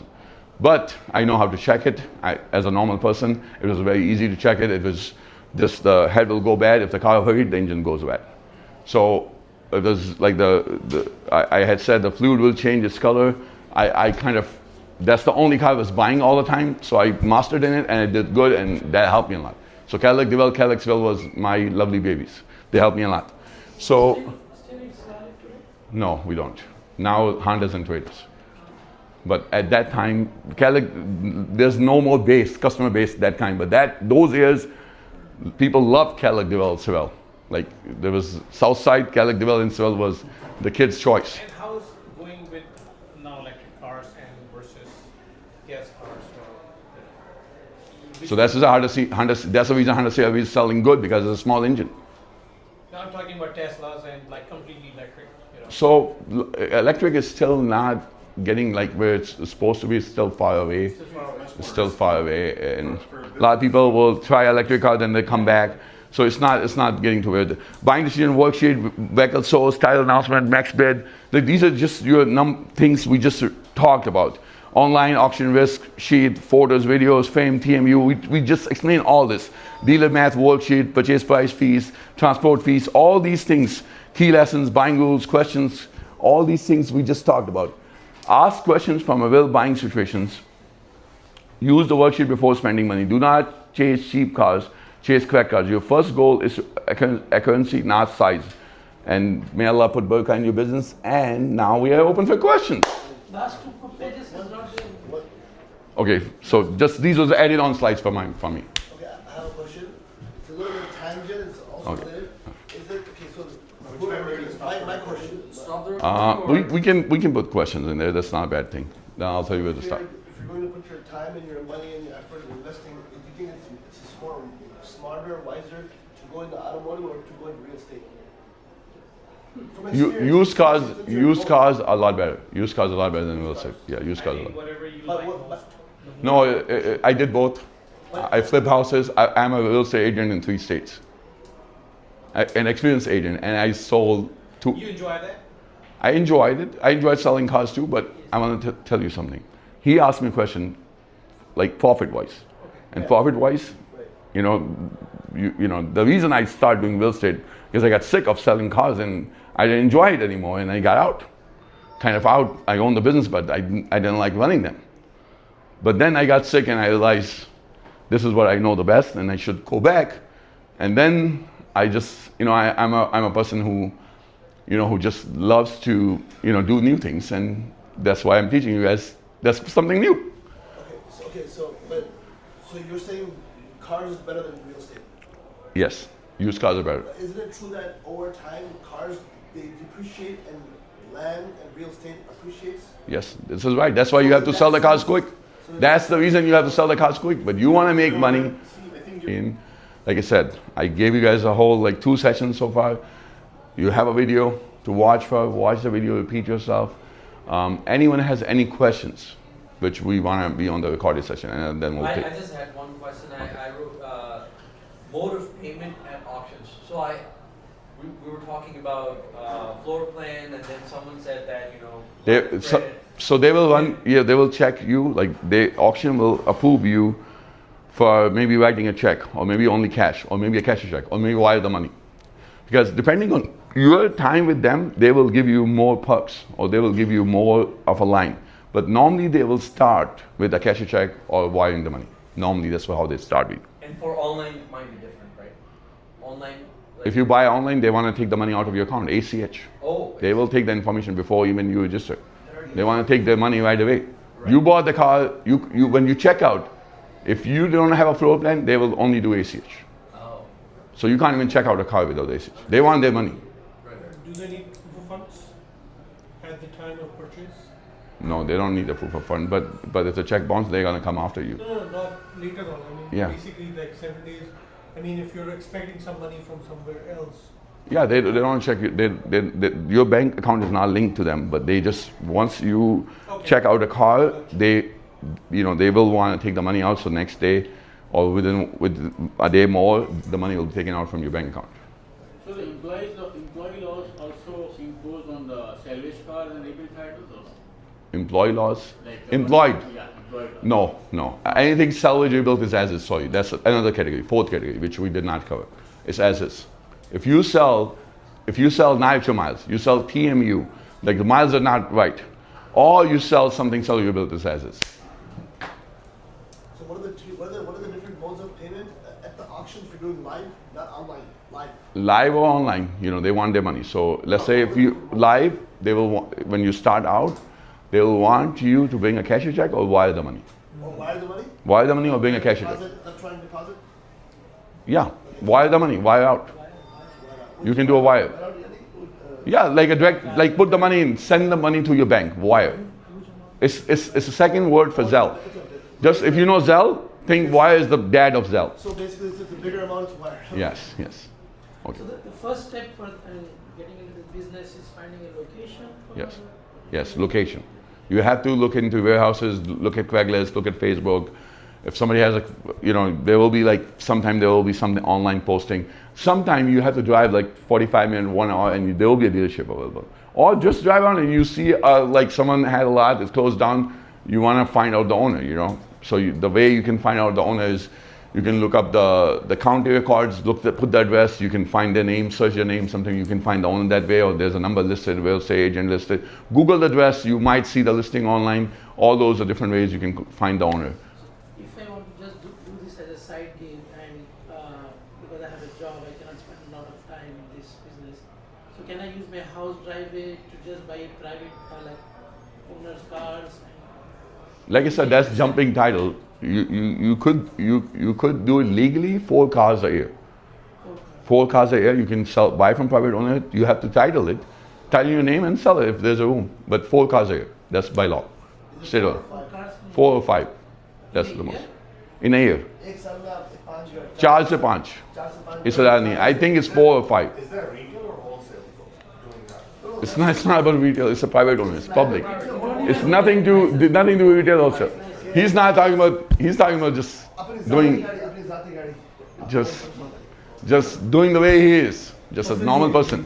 If you buy like from a private seller like a Facebook or Craigslist, can they sell it to you to your choice autos? Yes, we buy them. Like that way, okay. Yeah, we advertise, we buy So it's not cars. going to be titled in your personal name. It'll be titled. Yeah, it's company. That's the best thing about it. Then you are a business, so Yes. One question. Yeah. Can I take the cars from like retailers and keep it in my place and sell it on like top of whatever I'm getting from the retailer with some extra? why retailer will give you his car? Like he wants to sell a car on his lot. Does not even make sense. I'm sorry, but doesn't it? Consign it to him. Why the heck is he gonna consign to a house when he has a lot? Does not even make sense. Who's Because that will save, maybe you'll find someone really that goofy. will save getting the car on my name, right? Title on my name. You can buy a car. That's why he said jump it. Don't do the jump title, but buy a car. You can buy a car if you think this is a car you can. Or this car maybe someone is selling it as a mechanic station on Facebook. Some dealer is selling a mechanic. You are a mechanic. You can fix it and sell it. A lot of people do that. They buy cars on Facebook. They are mechanics. They know how to fix cars. They buy those cars and fix them and sell them. Pay taxes and all, right? Like for the DMV. Yeah, you can do title only, so you don't have late, but you have to pay. You still have to pay the sales tax. You still have to pay the sales tax. You have any good questions?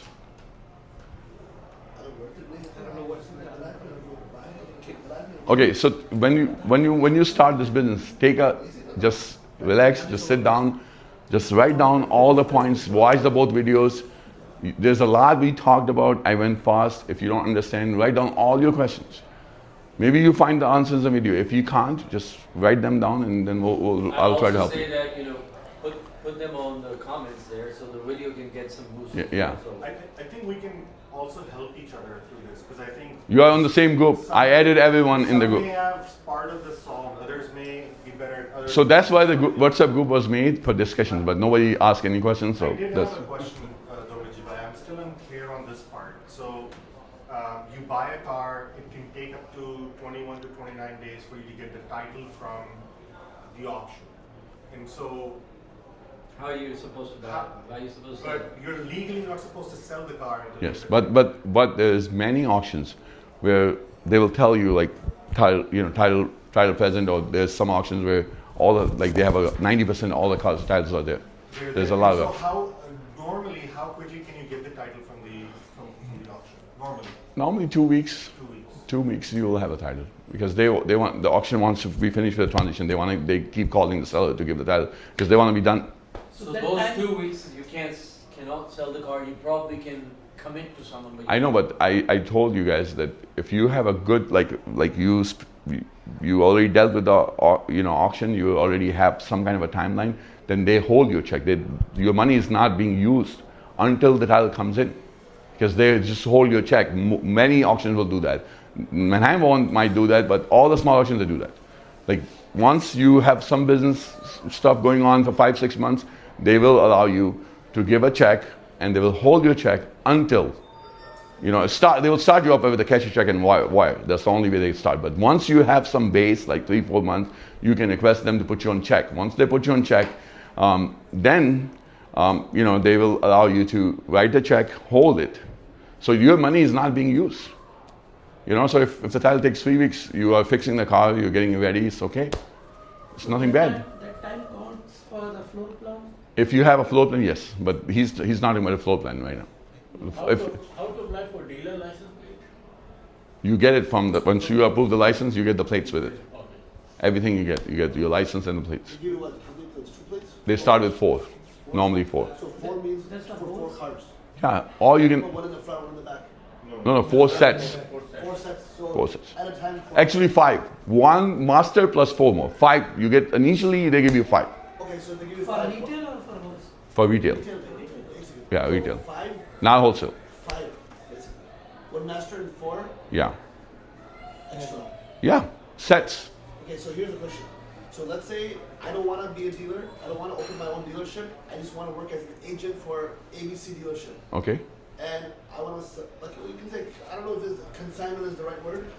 So can I do that? Work as an agent? Yeah, So you let's say can. You have 5 plates and you rent me that plate People do that all the time. per month, whatever we have. I know people do that. People do that, but this is your understanding with that dealership.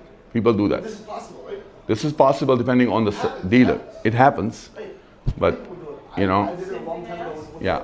So that's what I was trying People to do that. People I'm asking do. this question for him. Yeah, people do that. People do that. People do that. I'm gonna come back to you. I'm gonna explain to you in a sec. Yeah, I'm gonna explain to you more on this one second. Anyone else had any questions before we turn the video off? So that way you don't have to worry about all the overhead. Yeah, I'm gonna explain to you a little better. Just Ajay, what if we deliberately take a car that has no titles missing, and then we apply for a bonded title, which is as good as a genuine title? How would that be? so you bought a car from the auction, and title absent, but you have to give the auction 29 days. So you gave them 29 days. There's no title. You could return the car. If you didn't sell it, you could return the car and the deal is canceled.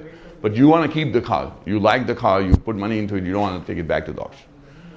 Then what you do is you request them to see if you just sell me bill of sale only and do the adjustment. And if they do the adjustment, then you apply for a bonded title. And it takes about 6 to 8 weeks to get a bonded title. It's a 6 to 8 week process, and once you have a title, you can sell it. So when I get it, can I jack up the price? Because now it has a title, right?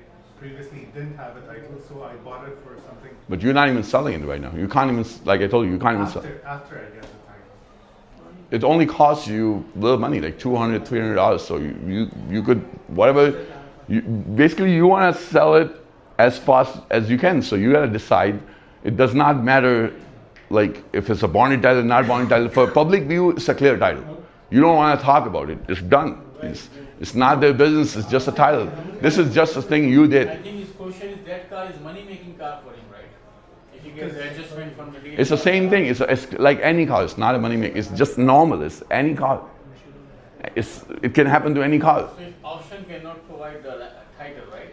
So we get some adjustment from the dealer. So you made more money. That's what I'm saying. It's a money making car for him, right?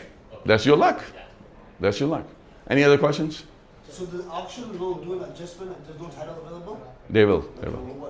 what, After 29 days, how much? 1, 2, 300? depending on if you're buying a bill of sale, it can be thousands. Thousands? Yeah, Really? yeah, Just for not having a title? yeah. Because you're buying all the responsibility. You don't know when you're entitled. Liability. Yeah, you're buying a bill of sale only. One example. But how many times that happens? In a 1 year, what we are, for us, it happens once or twice. This is a good idea. If you know what you're doing, to buy cars. I know, but like if we sell 5,000 cars, it happens once a year. I know. So it's not even. It's They're in the 0.001. business as well. I know. So and the seller has to agree with the adjustment. It's not the auction. It's the seller who is going to decide, not the auction. Right. It's their fault. If seller is going to say, bring the damn car back, well, deal is canceled. That's it. Right. And if I'm a seller, that's what I will do. Like I'll give you an example, like what happened last week. Like 2 weeks ago, we sold a cargo in, and then we applied for the title. It was all out of state title. Somehow my guys did a mistake. They put 700 miles more on the title. When the title came in, it had 700 miles more than what's on the car. So we turned the title in, and the guy who bought it, he would not accept the title. He said he's not going to accept the title. So the only option was either to give him adjustment or kill the deal. So I killed the deal, and I run the car again with the announcement and sold it for more money. What the heck? Okay, anything else? Sometimes the rental people, they do the auctions. Is it different than this other regular auction? Rent a car. Rent a car? They come to dealer auctions. They do bring their cars to all these dealer auctions. Do you Dealer. recommend, are they? Off lease cars you can buy them, yeah. Off lease or rental cars you can buy them. There's no, because they have a certain year and they normally maintain them, so you can buy them. That's not an issue. As long as the book is there, you buy them. You have to look at the book. That's why you get the Autonique app. So it has a black book in there. You look at the black book value. You look at the rough value. You look at market data. Market data is important. Like how much other people paid for this car. So you look at the transitions, how much other people have paid. What's the Carfax retail, and like basically there's a value and there's a car. So you both have to make sense. You cannot just look at the value and not look at the car, and it can have cosmetic issues. So both have to make sense when you're buying. What was that thing called? Marquee Data and what was Auto what? Autonique is an app. Autonique. If you remember last time we talked about it a lot, that's the golden. No, I remember. I'm just asking for the name. Autonique. There's many apps, but that's the one I use. There's many apps. There's many things out What there. others are out there, do you know? There's many. I can send you the list, but I just love The because one it's you cheap. mentioned, Autonique. Yeah, but that's basically I'm buying the data for Black Book and Marquee Data. So Black Book is a company which gives value for every car. Like this is rough, this is average, this is this. So depending on that's the dealer KBB, you can think of that. So we use Black Book. Long back in the days, there used to be actually a book every month come out, and the dealers will have those book and look at the values and look at that and make a value. But now it's an app, so it's called Black Book. The National Automotive Dealers Association, NADA, right? That is, we're not talking about Black Book is just a company. It's itself a company. It's just like a blue book, but it has Yeah. or just for It's a dealers. dealer's Yes. blue book. KBB Yeah. Black Book. Yeah, so Black. So basically, Autonique gives you that data. It gives you market data. Market data is how much other people paid for this car with that miles. In the region. Yeah, in that region or the whole national. So you could see that and get a value. So I wanted to give you one example. There was a Hyundai Elantra. My guy bid 21.6 at ADESA. It's a 2023 with 38,000 miles, but the market data is only 18.5. Like other people are paying for 18.5 with that miles. If the car has like 10,000 miles, people are paying for 22. So he paid too much. Now the retail is what he bought for. Like he paid 21.6 with the auction fees, with the floor plan, it's going to be 23. Retail is less than 23. So where did the things fail, Majibhai? Because it sounds like you have a discussion, you have a max value. Yeah, but this car we did not discuss. I didn't give him my bid. It's just He he. probably did not have the right information to make the decision. No, it was an emotional decision. He just liked the car. It's just a young person I'm training. You know, I take good and bad of him, and he did a mistake. That happens. It's emotional. He just got in the car in the lane, and he just did not damn stop. You gotta know where to stop. In the auction, you gotta know where to stop. That's where I said you have to but before the car come in, if you're in the live auction, have your number and stop at your number and walk away. That's where your emotion is in control. Let me know when to stop. Okay. Thank you guys. We can stop. Marjorie,